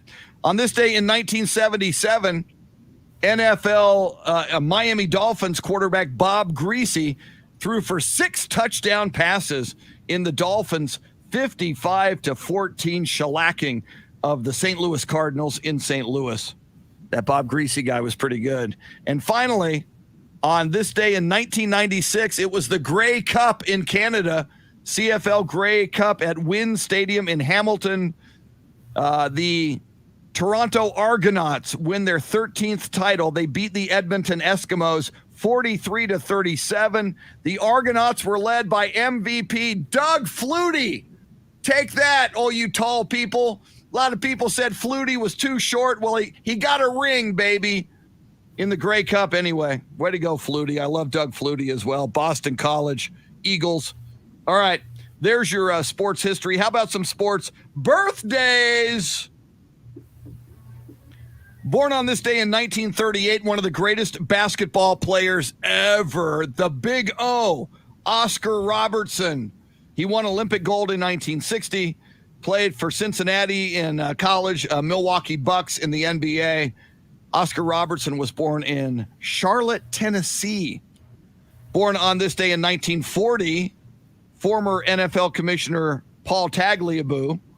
Born on this day in 1943, Basketball Hall of Fame point guard, 7-time NBA All-Star, Dave Bing. That's a great name, Dave Bing. Ba-ding Bing, born in Washington, D.C. And finally, born on this day in 1948, Los Angeles Dodgers catcher, Steve Yeager. Steve Yeager was a pretty good catcher. I hated him back in the day because I was a Cincinnati Reds fan, and they had a little bit of a rivalry with the Dodgers. Happy birthday, Steve Yeager, Dave Bing, Paul Tagliabue, and Oscar Robertson. Those are your sports birthdays. That's your sports history. And now, ladies and gentlemen, boys and girls, friends, Romans, countrymen, pole assassins, and monkeys, here it is, your Thanksgiving Eve edition of the Salty Shakedown. Chris, we talked about it. We have quite the slate of football games tomorrow, both in the NFL and in college. The first team kicking it off in the NFL will be the Chicago Bears. They're taking on the winless Detroit Lions.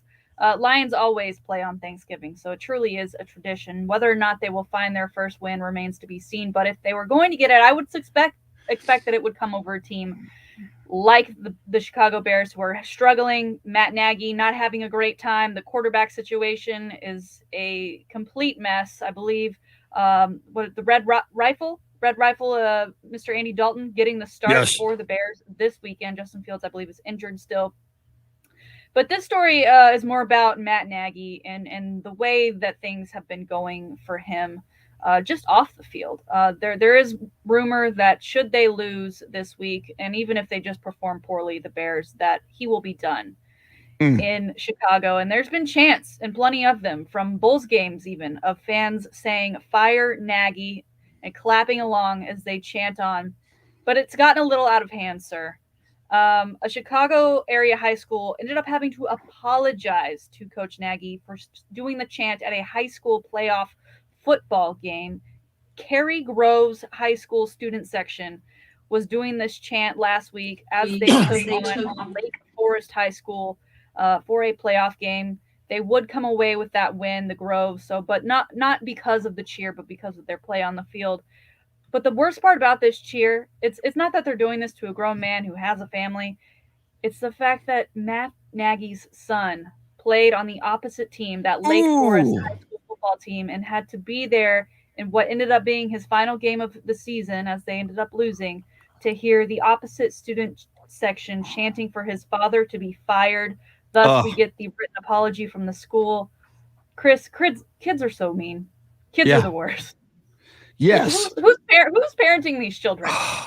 That's so odd. And Shannon, for the same reason at the top of the show, I said, I feel sorry for Jason Garrett, who was fired yesterday as offensive coordinator for the New York Giants. These are fundamentally human beings. And in the case of Jason Garrett and Matt Nagy, their whole lives have been in football, and they've wanted to be successful in football and now as coaches. And that's one thing. And yes, they are human beings and they have feelings, and they're crushed when they're fired and when they fail. But Shannon, the son of Matt Nagy, to cheer for a kid's son to be fired, that is beyond the pale. And you raise a huge point. The parents of all of those kids who were chanting, I hope they have a little discussion with their kids about how to be a better human being, because that's downright despicable. I can't stand that. Yeah. And if you didn't think it could get any worse, it's not like it was a one-time occurrence. They started it in the second quarter, and it lasted, and there's video evidence of it still continuing in the fourth quarter. So no one decided to step in and be like, hey, let's maybe be better than that. Yeah. And they've got, obviously it's his son, but his time with the Bears, his father's time with the Bears, has nothing to do with his son's high school career. No. It's just an unfortunate situation. Our second story today, Chris, space exploration has been huge, especially when billionaires have their own rockets and they're just kind of throwing up whoever wants to go up there, who's ever willing to pay the high price tag. And we have a new name who will be taking the mission. A total of 6 people will be on this flight. It'll be December 9th, and of course, launching out of Texas. It'll be part of Bezos' a Blue Origin flight. Do you have a guess on what NFL Hall of Famer might be in this capsule come December 9th? I'm going to say it's T.O., Terrell Owens. T.O., he loves him some him, and I'm going to say he's taking popcorn with him into space. So get your popcorn ready. Am I right? Listen, I'm sure T.O. would take the chance if offered, but it's going to be Michael Strahan, who announced it on GMA yesterday that he'd be taking the flight. He was actually at the location of the first flight, and he was just so amazed by it all that when he was given the opportunity, no word if he's paying for his ticket or if this is maybe a promotion, and so they're letting him do it for free. But he said he had to take that chance. Chris, this still makes me so nervous, these things happening, because we've seen awful, awful, awful things go wrong. And I know they've been successful thus far, but you're almost like, is this going to, and it's around Christmas. I just hope it goes well. But I am excited for Strahan because he seems really pumped about it. But the other thing is, the first flights had 4 people. This has 6 people. And one of those people being Michael Strahan, very big human being.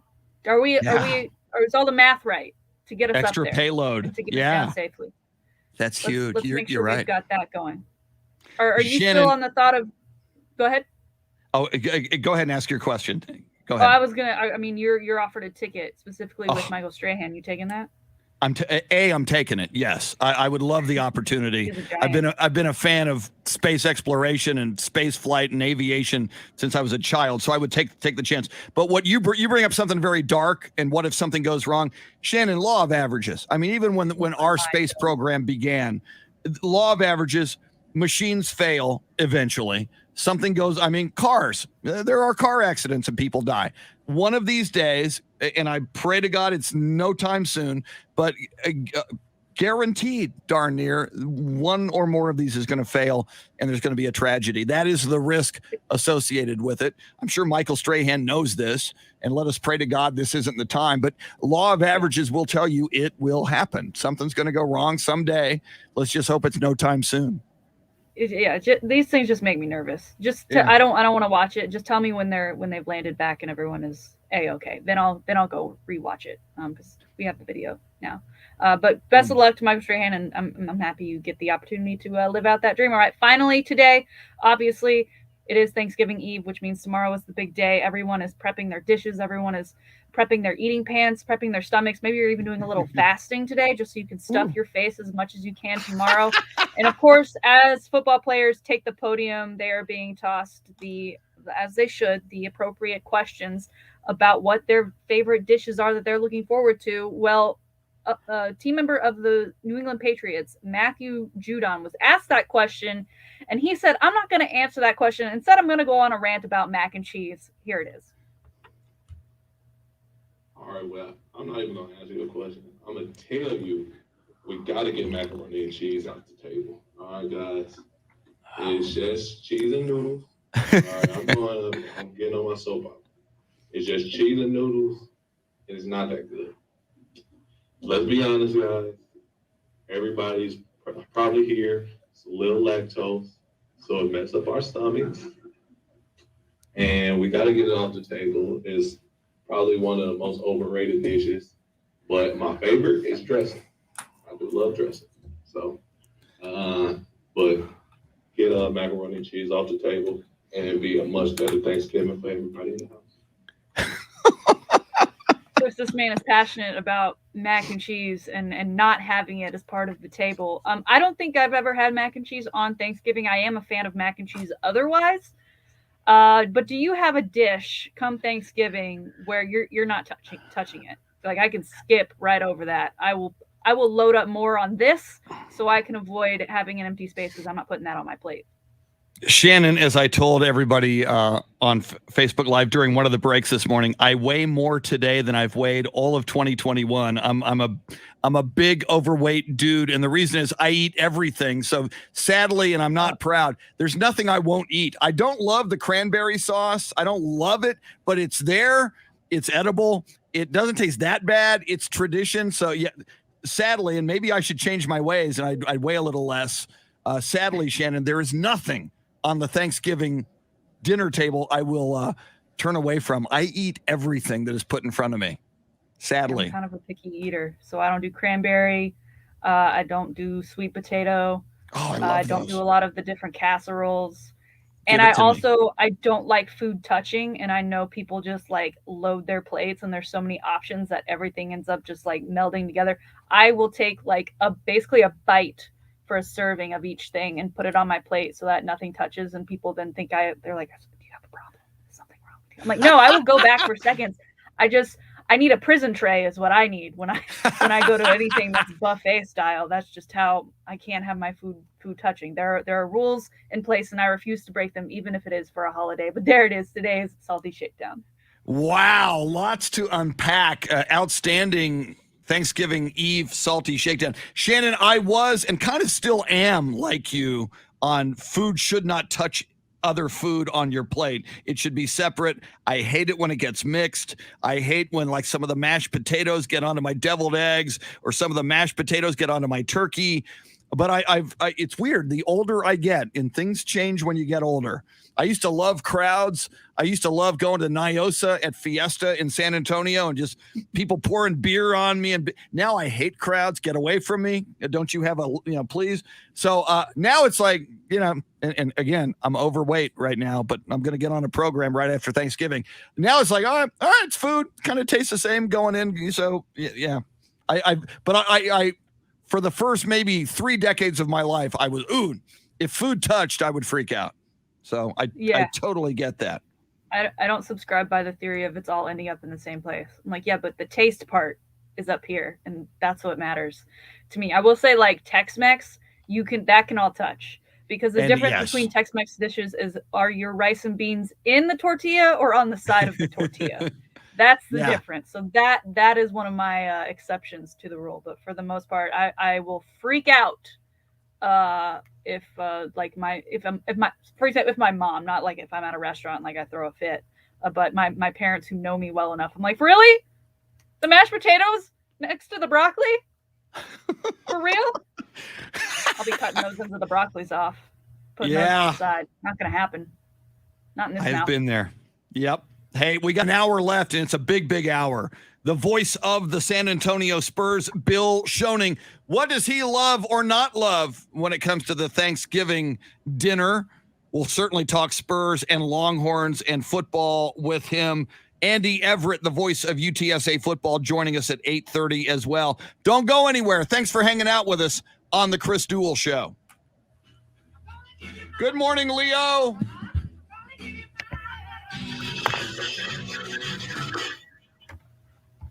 All right, my coffee got lukewarm again.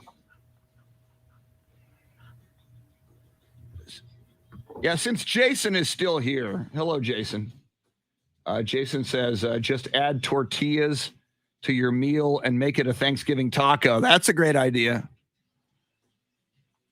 Wow, Leo Zambrano. Steve Yeager was 10 times better than Johnny Bench and 1,000 times nicer. I know you're right on the 1,000 times nicer. But yeah, I wanted Jason, earlier we said happy birthday to Jason's dad, who was in the Sounds of the Spurs band. And I, having been there, and my friend Steve Duraco, who is in here a lot, you know, we went to the Hemisphere Arena since 1973 in season number 1. Leo, without your, Jason, without your dad, all of those people who did things at the Hemisphere Arena back in the ABA and early NBA in the 70s, the Spurs are so hugely successful now because people like your dad did what they did. In the case of the music and the vocals, making the Hemisphere Arena experience something amazing. So the fans loved it, and it grew and grew and grew. And even in the NBA, there were a few times when this team could have moved, could have been sold, and once it came very, very close, there was an ownership group in Baltimore that was very close to buying the Spurs. And if the vote for the AT&T Center did not go through, the Spurs would have been sold. A county commissioner told me this specifically. It was that close. So I think a lot of modern day Spurs fans don't necessarily get it or understand the contributions that a lot of people made to the Spurs in the early days, without which there would be no Spurs today. So coming from a guy who wears a Spurs shirt. Speaking of shirts, look at Jeremy's Oklahoma A&M 1945 championship shirt, which is way cool.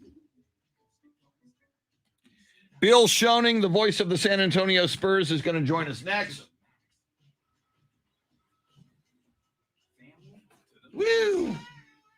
Woo! Woo! Thank you, Mike Taylor. All right, how's my coffee going? I think I'm going to switch exclusively to iced tea.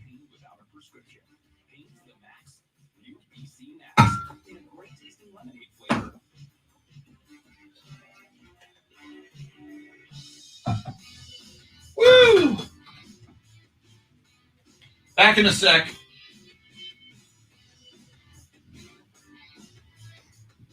Yeah, Jason, I will check that in a sec after I make my ice run. I'm going to make a run for some ice.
Thank you, Mike Taylor.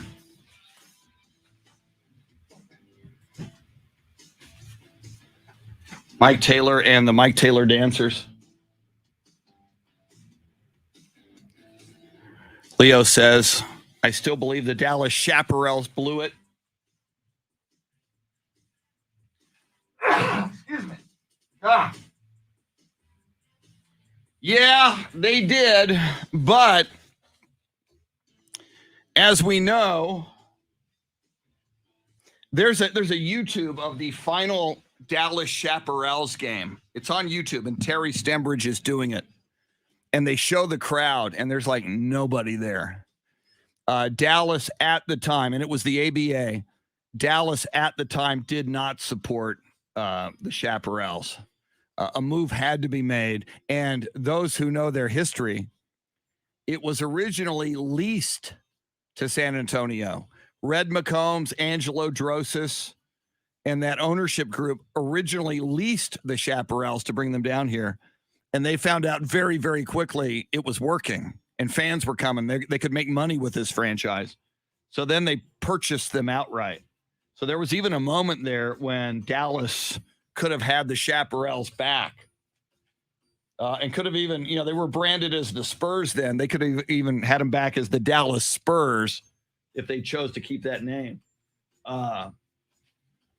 So it all worked out for, Dallas has the Mavericks. They get their NBA team. And Leo, if it never happened, then we'd never have pro basketball here or pro sports like that. It was, I remember specifically back in 73, people saying, and people in the media saying, it will never work. This is football country. Basketball will never work in San Antonio. There's not the fan base for it. Plus, it's not even NBA basketball. It's something called the ABA. It'll never work. And they were wrong. That's why, to this day, when there are naysayers about a big idea or a good idea who say it'll never work, I would rather trust those who have the vision and the courage and the audacity to take a shot, which is clearly what that original Spurs ownership group did. Okay, very cool. Jason is getting me a photo of the sound of the Spurs. That is so cool, Jason. I'm looking at it right now. I wish we could. Pop has the beard second from the left. Wow, cool looking dude. How can I post this? Let me see. I can save the image.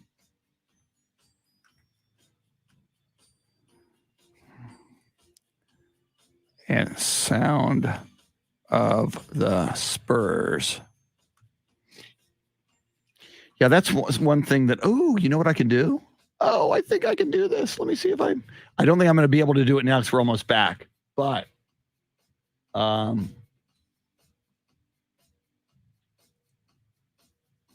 here we come. So I'm going to run out of time. But there it is. Here is the sound of the Spurs. The guy with the beard, second from the left, is Jason Paniagua's dad. How cool is that? I'm able to get that up in time. Here we come.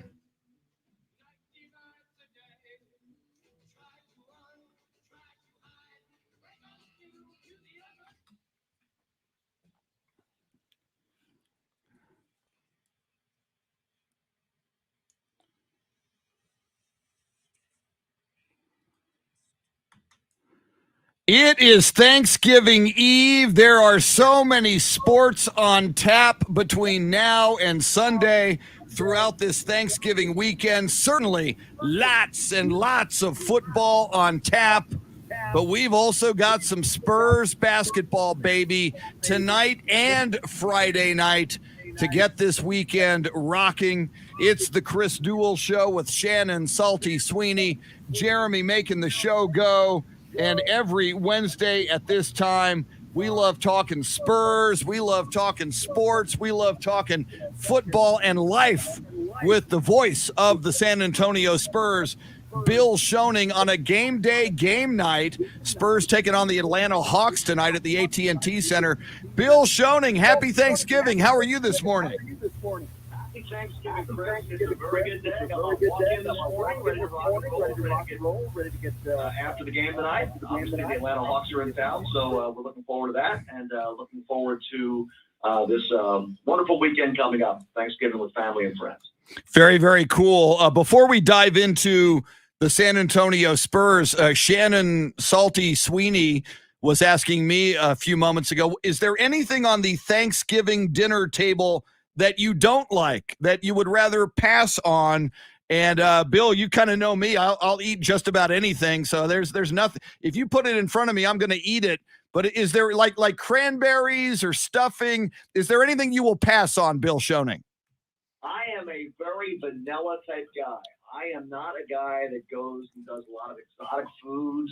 That doesn't agree with me all the time. So I'm not really exploring these different food options very much. So I'm a meat and potatoes kind of guy. I really am. So give me my white meat turkey, preferably off the breast, maybe some olives, some pickles, and maybe a little pie for dessert, and I'm happy. I don't even like stuffing. Forget cranberry sauce. So I don't go for anything that's even borderline exotic. The most exotic thing I think I've ever eaten was when I got to go to Louisiana. This was years ago when I was broadcasting at San Houston State. I really had a hard time just getting out of my comfort zone and eating different foods.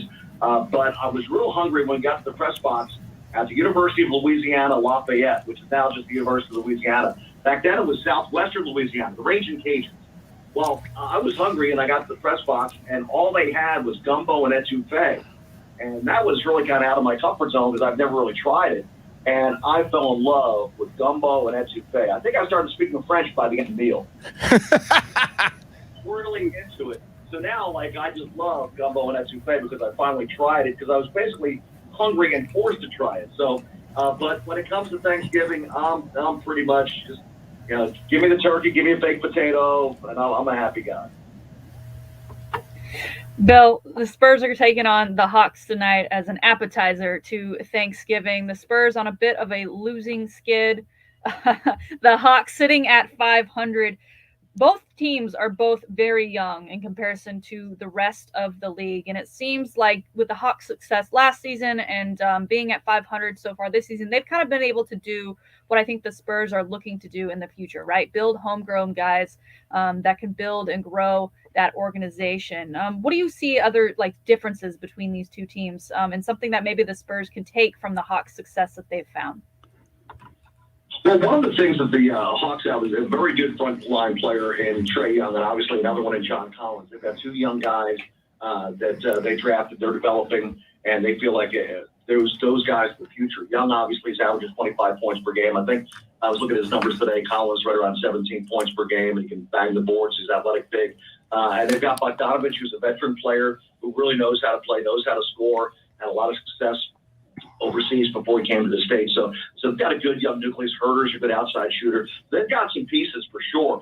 Their problem has been winning on the road. They're 9-9, as you mentioned, but they are 8-1 at home and 1-8 on the road. So they've had a hard time winning away from home. And sometimes with young teams, it takes a while for that to click in. As far as the Spurs are concerned, they were on even terms the other night in their ball game, and they just could not get over the hump because they were having a hard time hitting threes. And they were with a very good ball club, the Phoenix Suns. Obviously, they won 13 in a row, 12 in a row going in. That was their 13th straight win. But you look at rebounding, assists, turnovers, and Pop pointed this out in the postgame. Everything was pretty much on even terms, but the three-point line. And the Spurs have to do a better job getting from threes, getting more threes up. They're 29th in the league right now in three-point volume and three-point attempts. I'm not saying just go down there and jack up threes out of the offense, but in the flow of the offense, trying to find that three-point shot that's comfortable. That's that next step, I think, offensively, is for them to be more consistent from beyond the arc. They're only shooting 22% over the last 3 games. They've only hit 16 threes in the last 3 ball games. So I'm sure that's something that they're looking at and that they need to increase. They need to start hitting those three-pointers at a better, not only volume, but also a better rate, better percentage. That'll give them a chance in these games, especially these games where they're right in it like they were against the Phoenix Suns the other night. Well, and Bill, as we speak with the voice of the San Antonio Spurs, Bill Schoening. Bill, I was really struck your post-game interview on Monday night. As you mentioned, the Spurs lost a really tight one to the Phoenix Suns, 115-111. Assistant coach Becky Hammond was talking with you in postgame. And one of the many things I love about Coach Hammond is she tells it like it is. If the Spurs lose a game and she's not happy, she'll tell you why. She'll tell you what the Spurs did wrong. But I thought she was very upbeat in after that game. As she mentioned, as you just said, the Suns had won 13 in a row. They are the hottest team in the NBA, but the Spurs played all 4 quarters with them. The Spurs were right there at the end.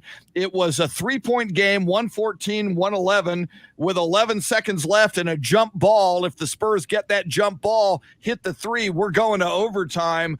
But I was, you look at that record, 4-12. Spurs fans, obviously, and the Spurs themselves, not happy with that.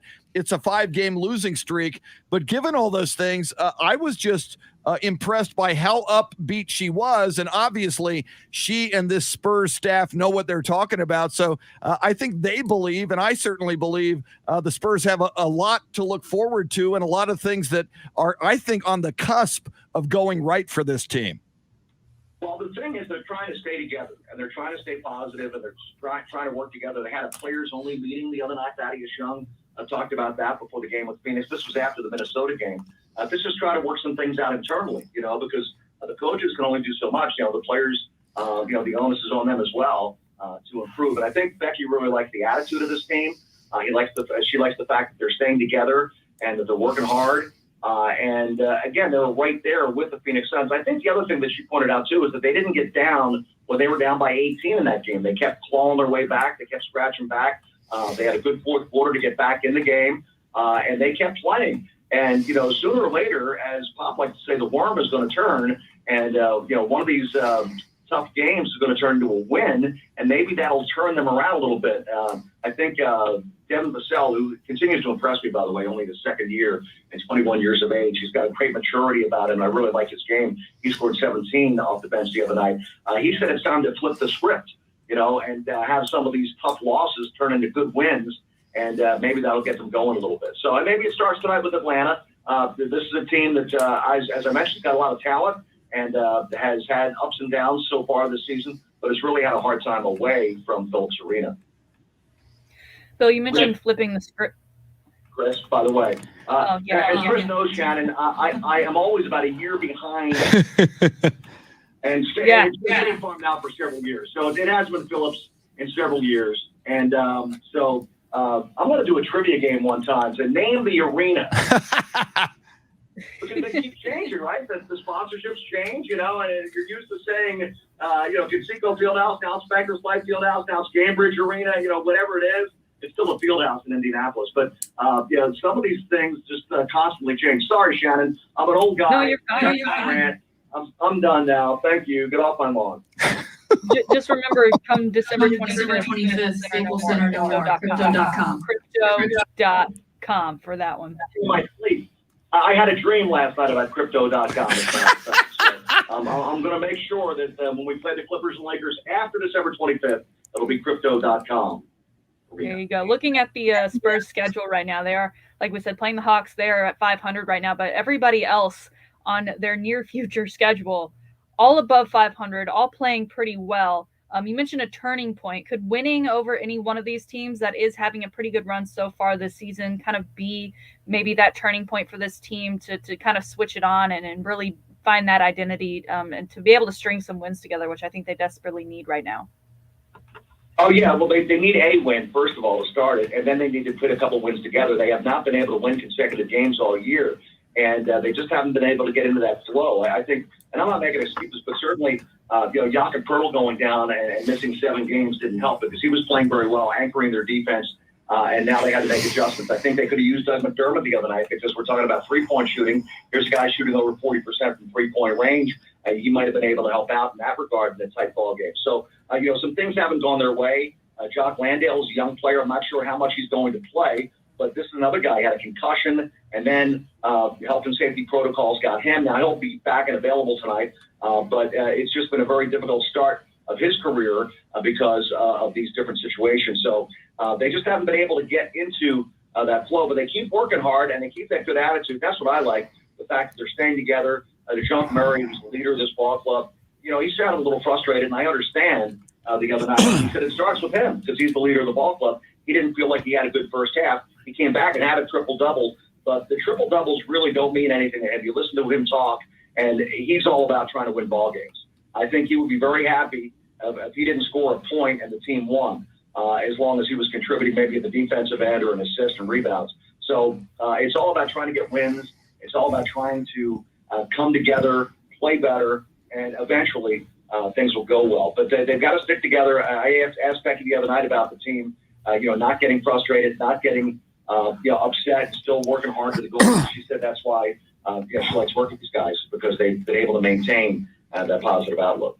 Talking with the voice of the San Antonio Spurs, Bill Schoening. He'll have the call tonight on 1200 WOAI and the Spurs Radio Network as the Spurs host the Atlanta Hawks. Tip-off just after 7:30. Pregame, Spurs Radio Game Night at 7 o'clock tonight on the Spurs Radio Network. Most of our listeners know, Bill, you were the longtime voice of the Texas Longhorns before you became the voice of the San Antonio Spurs. We like to talk Longhorns with you whenever we get the opportunity. Texas Longhorns on Friday will play their final game of the season because they are no longer bowl eligible, or they are not bowl eligible. They take on Kansas State at DKR, 11 o'clock on Fox on Friday.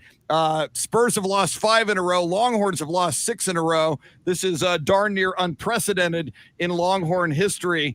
I'm just wondering, from this moment on, Coach Steve Sarkisian had the press conference earlier this week where he said, "Hey, I'm built for this." In other words, saying we got this.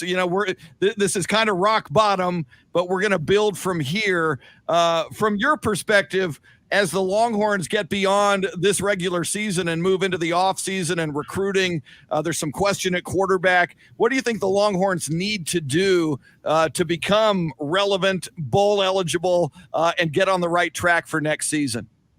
Yeah, there's a lot of soul searching going on right now, from what I understand. I mean, they've got to get back to basics. And obviously they've had some injuries, some illnesses. They've had some things that haven't worked out for them very well. This is unprecedented. You got to go back to 1956. And I think the coach was Ed Price at the time. And then, of course, he was let go, and Darrell K. Royal came in the next year and started to, change the dynamic. But it took him a while, too. They won the national championship in 1963. So there are a lot of things in a football program that it's just easy to say from the outside, okay, fix this, fix that, fix that. There are a lot of things that have to be fixed. And I think, and it's very, very difficult for Longhorn fans. I've been around Austin for a long time, and they want that instant fix, and it doesn't happen that way. You just can't turn a program around with the snap of a finger. It takes a lot of work. It takes a lot of new players coming in. Maybe they need to upgrade their recruiting. I think they've got some good players, maybe not enough good players.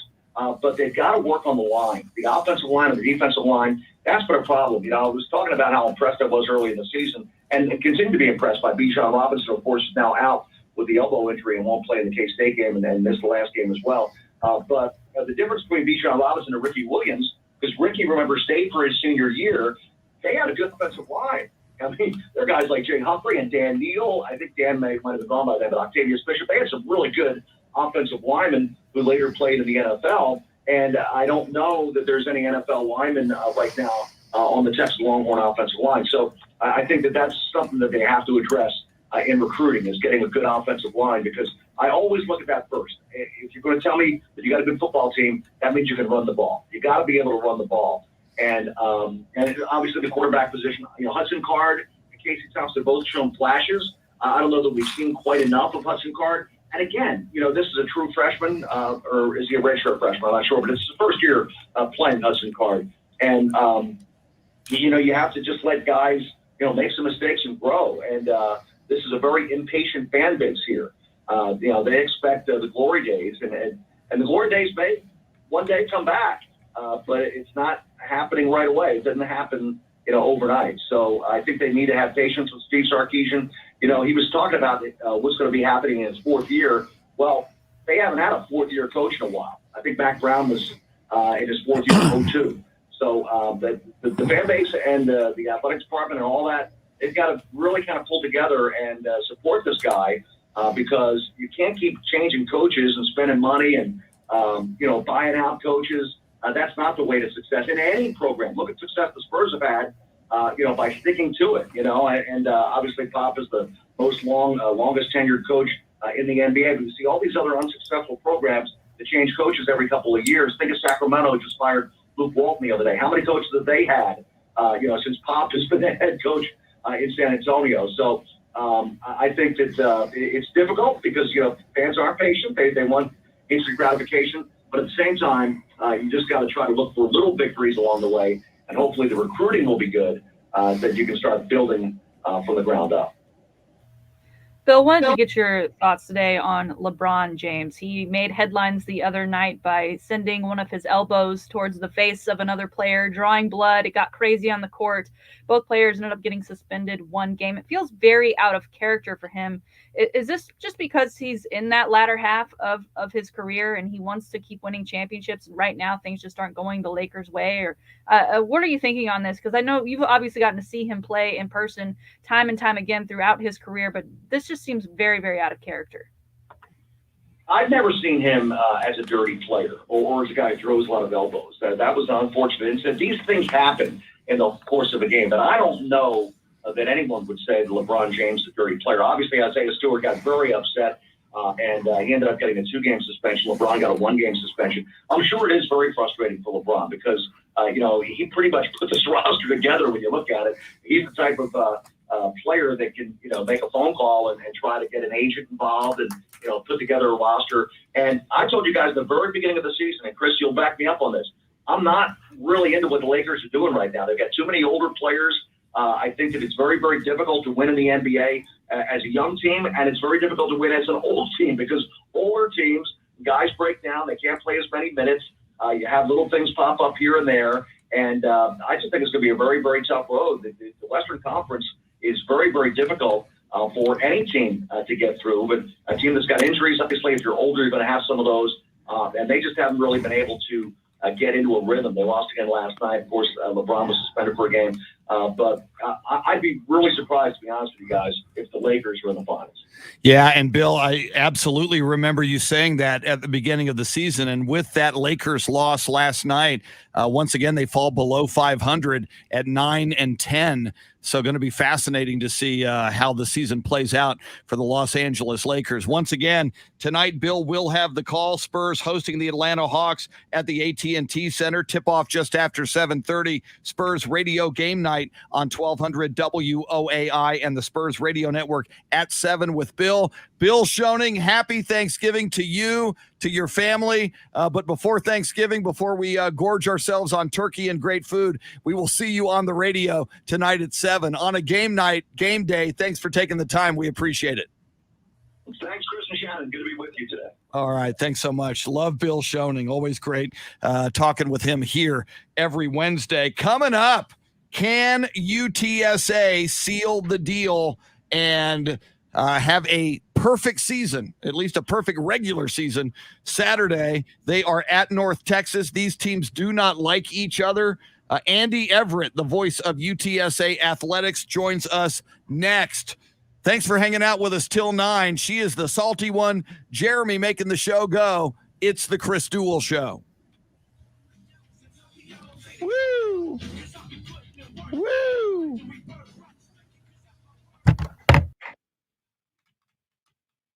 Thank you, Bill Schoening. Benny Bash in here.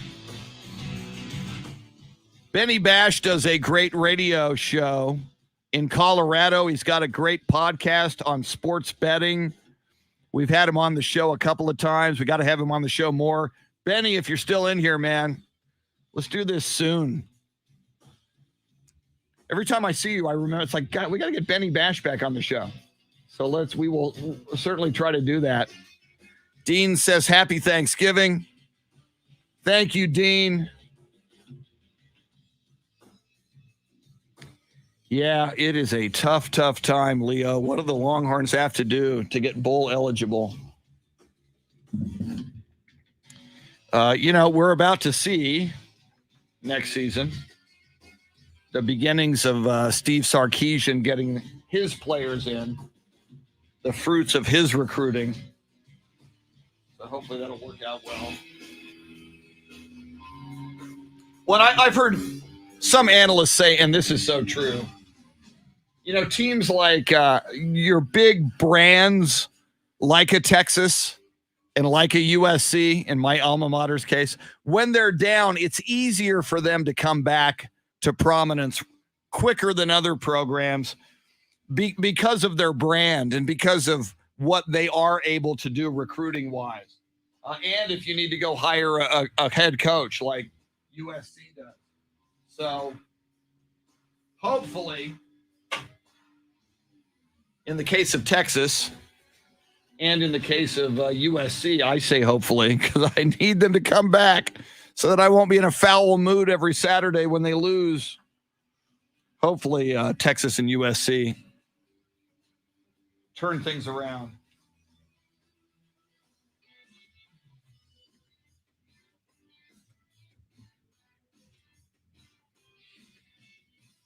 I'll put this photo back up. Jason Paniagua showed us. He sent me this photo of the Sound of the Spurs. Al Sturcio as the band director. And Jason's dad, second from the left, standing in the second row with the beard. That's a good look. Woo! And the Spurs were just so innovative early on with entertainment at the Hemisphere Arena. And again, I said this earlier, without people like Jason's dad and everybody who contributed in the early days of the Spurs that helped them catch on in San Antonio, without them, this franchise would not be here today. Even after they merged with the NBA.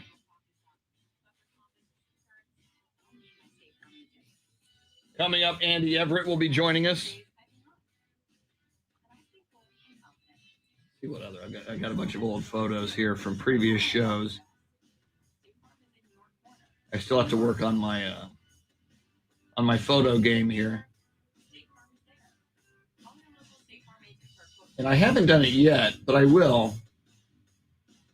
There's a way during these breaks to run video, but you've got to upload the video first.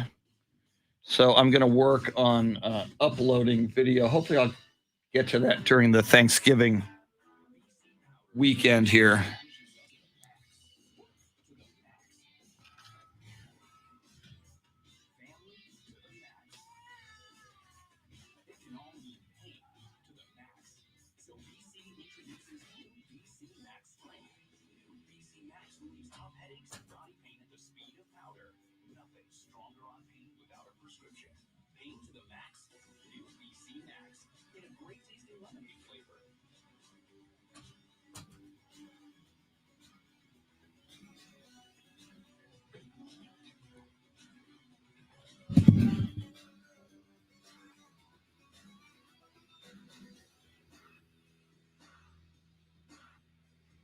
Yeah, Leo, I agree with you. Leo says USC has a lot of talent. With the right coach, the Trojan ship can turn around real quick. Texas, not so easy of a task. I think, I think Texas actually, I think they can turn it around. There's some question at quarterback, but if you're good from a player evaluation standpoint, if you need to get a quarterback in here through the transfer portal who's really good, they are out there. Bijan Robinson is a great running back. And, even like the Tom Herman guys who are still there, they were getting quality guys. If there are any players who have culture issues and are not buying in, then blow them out. But yeah, Jesse Bratton, I have heard some of those lately, says those condom commercials crack me up. using football lingo. How about offsides, false start? Yeah, those are creative and funny. And they, obviously the company, they want to sell condoms. So they went to an advertising agency and some creative people came up with that idea for the commercials. And yeah, they're funny. I agree with you. Andy Everett about to join us. Let me make sure it's a 1 o'clock start.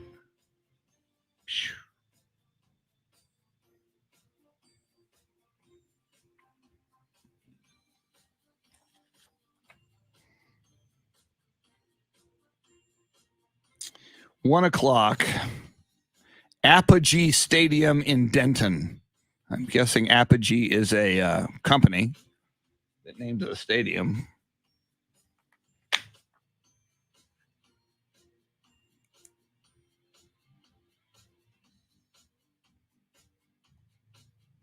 Andy Everett is on the line. Let's see. Oh, I know what I need. I need some information here. Where is that?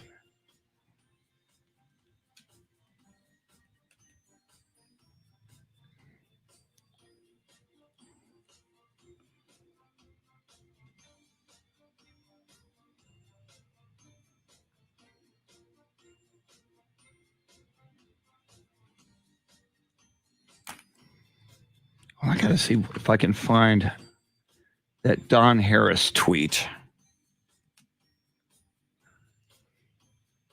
I thought I had saved it. He went through. There it is.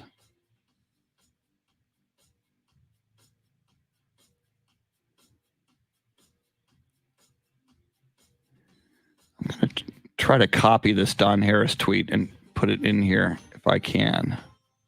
I don't know that I can. The alignment won't be right here, but here's my attempt at pasting the Don Harris tweet in the comments here on the live feed. There it is. Yeah, that's from Don Harris. Fun with research. There have been over 1,000 combined Texas college football seasons. By my count, only 14 times has a team started 11-0. I just think that's a very cool. I would have Don Harris on this show more often. He is spectacular, but he works at night, and it's cruel and unusual punishment to have him on a morning show like this. Andy Everett on the phone. We're moments away. Here we come.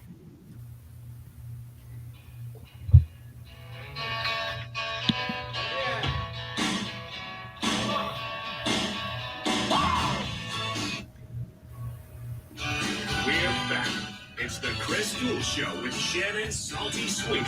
Join in by dialing 1-800-9760. A very appropriate choice by Jeremy Kolok for Glory Days by Bruce Springsteen. Years from now, we will look back on this UTSA football season as its glory days. But the question is, will it continue to be a perfect season?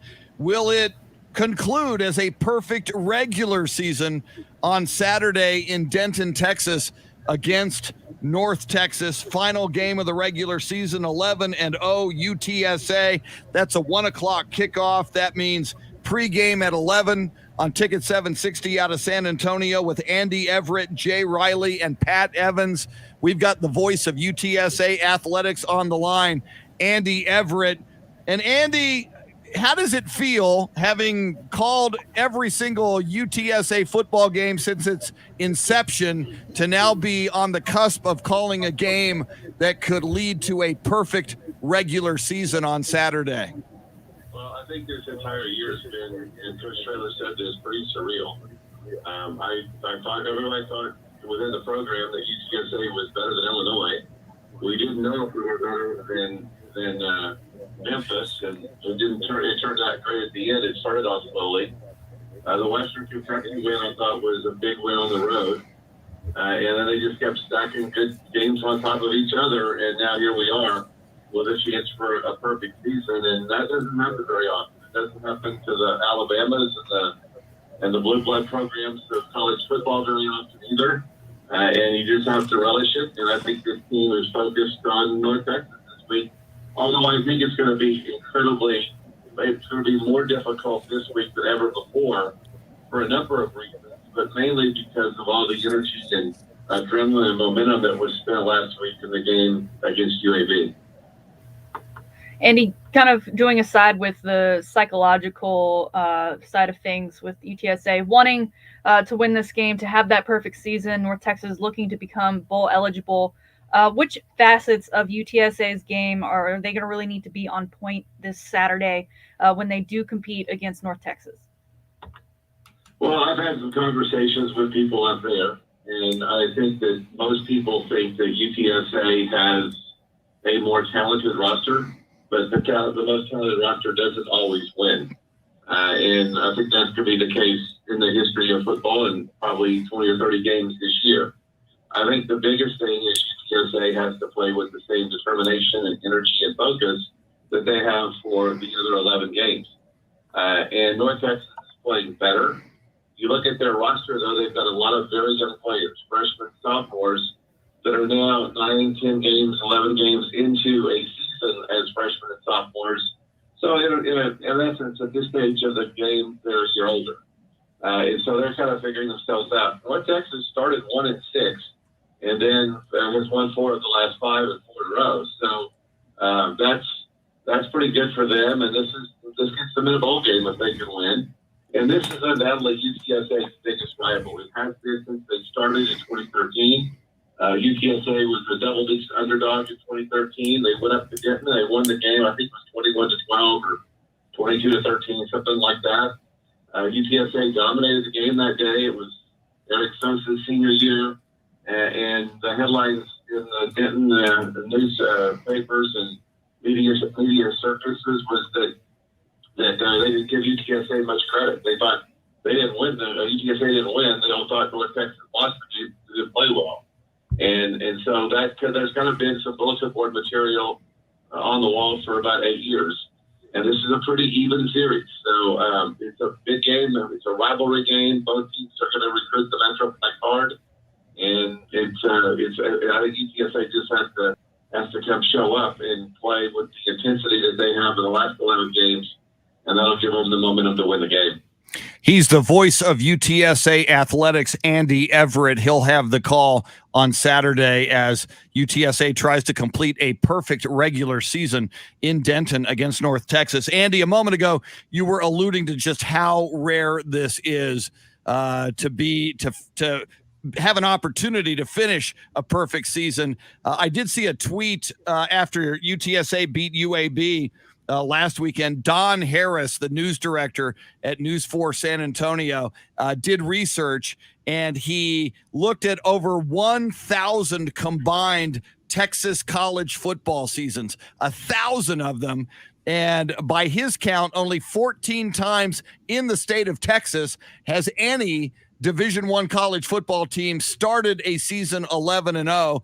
Texas has done it 6 times, A&M 2, TCU 3, SMU 1, Houston 1, and now UTSA 1. Do you think UTSA fans, and do you think football fans in general in San Antonio and in the great state of Texas realize what a rare event? It's like Halley's Comet. What a rare event this is to be this successful this deep into a football season.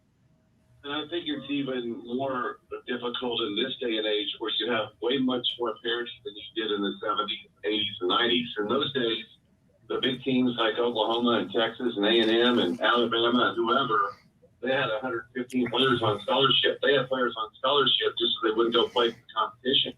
And now you only have 85.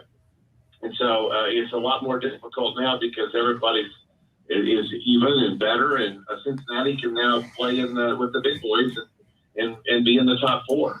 So, yeah, I think we see Alabama perennially up there, usually Clemson up there, usually Ohio State.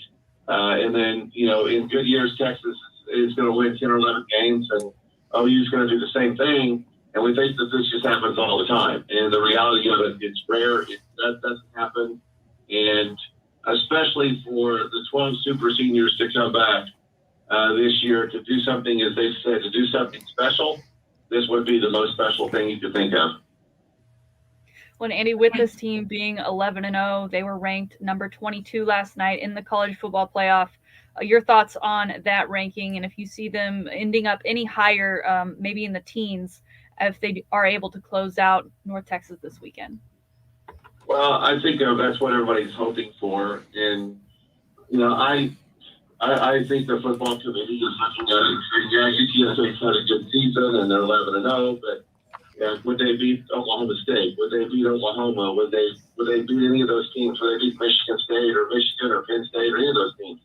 And the only way you ever know is to play the game. And I've said this many times, they would probably not be favored against those teams, but that wouldn't stop them from preparing to go out and win the game, because this is a collective group of players. There's 4 or 5 guys on this UTSA team that are going to be in the NFL in 2 or 3 years, and there's a handful more that are going to at least get invite camps. And if there's a spot for them that opens up, they're going to have a chance to play in the pros. So the talent level is here, but you will never know. And my thought is nobody ever picked Boise State to beat OU in the Fiesta Bowl in 2007. And so you have these up-and-coming teams because of the parity of college football now that can play at the same level as a team that is currently there or traditionally there. And that's what UTSA has to hope for. I think they've just given up on where they're going to be ranked. I don't think they necessarily care. The end of the season ranking will be the best. But hey, if they go 14-0 and nobody else does, they can do what Central Florida did a couple of years ago when they did the same thing and claim the national championship themselves. Yeah, and Andy, I've been saying that for weeks. I never say that in front of Jeff Traylor, obviously, and I haven't said that in front of you.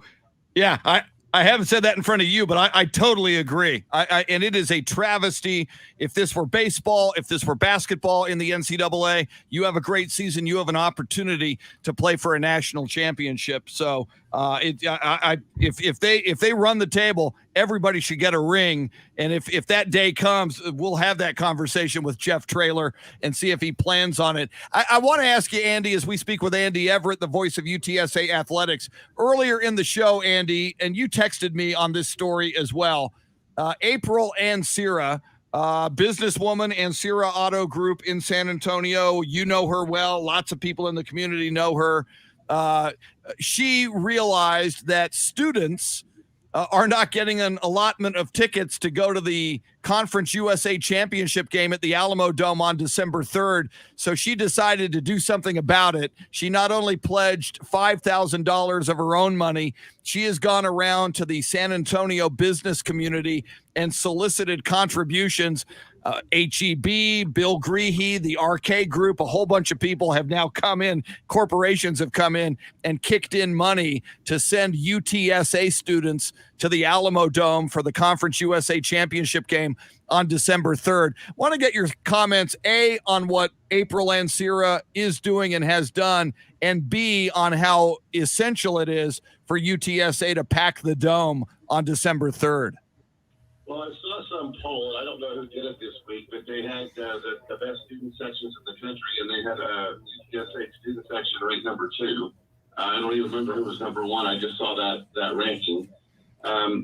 People have to understand UTSA students or their parents, whoever pays their tuition, they pay a fee, student fees. I think it's $150 per semester or something like that, and that gets them into any athletics event for free, and that's part of the funding of how UTSA funded football when we started this back in 2006 and 2007. And so the students voted that in, and part of the deal is they get to go for free. Here's the other thing people need to understand. Once the game goes to the Conference USA Championship, you get home field advantage if you earn it. But the money all goes to the conference. It's not the Alamo Dome that's charging more for tickets. It's not UTSA. It's not that UTSA or the Alamo Dome is saying students can't get in. This is the conference championship game. It's a lot like the playoffs in the World Series in baseball. you may see a game where every year, every regular season game, it's 40,000 were sold out. And then in the playoffs, it's 43,000 and we're sold out. Well, where did the other 3,000 seats came from? Well, in the regular season, those 3,000 seats were used for promotion or comps or friends or whatever. But when you get to the postseason, pretty much everybody pays. And so for the students to not be able to go unless they paid for a ticket, and then to have the community support that April started, that's huge. And I hope that this not only happens for this particular thing, but I would love to see a business coalition like this get together and annually fund UTSA athletics. That's what they need, is to have 30 or 40 business people in San Antonio reaching out to 300 of their best friends, say, make a donation. Let's get that athletic budget up to 50, 60, $80 million at some point, because that's what it's going to take to compete in the American Conference in a couple of years. Andy, real quick, before up against it, we do have the latest edition of The Match this Friday, Bryson DeChambeau versus Brooks Koepka. This one, they're trying to drum up that feud again as it gets closer to them playing the first hole. It's only going to be 12 holes. Who do you see winning here? And do you think it's got enough interest to really capture the nation like Phil Mickelson versus the Tiger Woods has? It has so little interest that I didn't even realize they were playing until you just told me. I knew about it a month ago, but it's not on my radar to watch. I don't really care. And I'm trying, the PGA Tour in golf is always trying to drum up something that makes people want to go see it. And Bryson and Brooks are great for golfers, but they don't move the needle like Tiger or Phil does for the non-golfer. And especially, is it Turner or is it pay-per-view? I don't even know. I mean, if it's pay-per-view, there'll be less people watching it. And I'm sure that the charities of Brooks and Bryson are getting well taken care of, and that's why they're doing it. But I just wish we'd play regular golf, and all these silly decent things need to go away. He is Andy Everett, the voice of UTSA athletics and the golf show. We just talked golf on Ticket 760. That is 8 o'clock in the mornings on Ticket 760. Both broadcasts, of course, you can get on the iHeartRadio app if you're outside San Antonio, or if you just want to get it on the app and stream it on your device. Andy will have the call along with Jay Riley and Pat Evans, 1 o'clock on Saturday. It is critical at Apogee Stadium in Denton, Texas. That means pregame 11 o'clock on Saturday on Ticket 760 and on the iHeartRadio app. Andy Everett, may this historic run continue. We will be listening on Saturday. Thanks so much for taking the time, and happy Thanksgiving to you and your family. Happy Thanksgiving to everyone, and birds up to the radio Saturday. All right, birds up. Shannon, Salty, Sweeney, we got about a minute and a half left. Any final thoughts for our listeners as we embark on a football, basketball, Thanksgiving weekend? Well, first of all, I mean, not to be cheesy, but we are thankful, both Chris and I, for everyone who tunes in, listens to the podcast, watches the video feed. We're almost to our year anniversary of us doing this thing together. So it's been a lot of fun so far.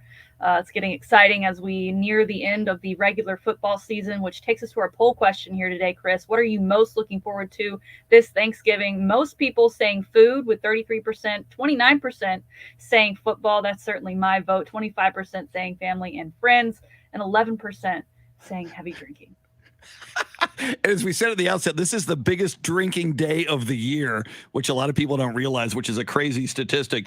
And I also, who makes these stupid polls, Shannon? Beatles. I'm looking forward to the Beatles on the Disney Channel. I'm just saying. So there's that. We need to talk to whoever who made this poll. I know, my God. But I do echo Shannon. That's a great point. We're very, very thankful for everybody who listens to or watches or supports this show. Thank you so much. We're also thankful for Jeremy. Great week. Great job, Jeremy. You and yours have a happy Thanksgiving as well. Thank you very much. Thank y'all for having me. It's been a lot of fun, and hopefully I think I will probably be back in this chair very soon. I don't know when, but just relatively soon. We hope so. We love working with you, man. You're great. You're very talented. You're a lot of fun as well. Thanks to Andy Everett, the voice of UTSA athletics.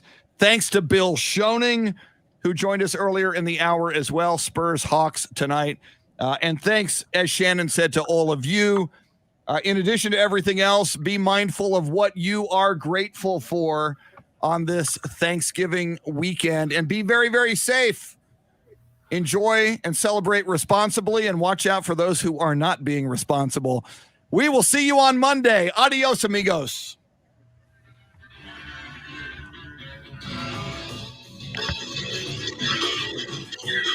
Bill Brendel, that's a very good question.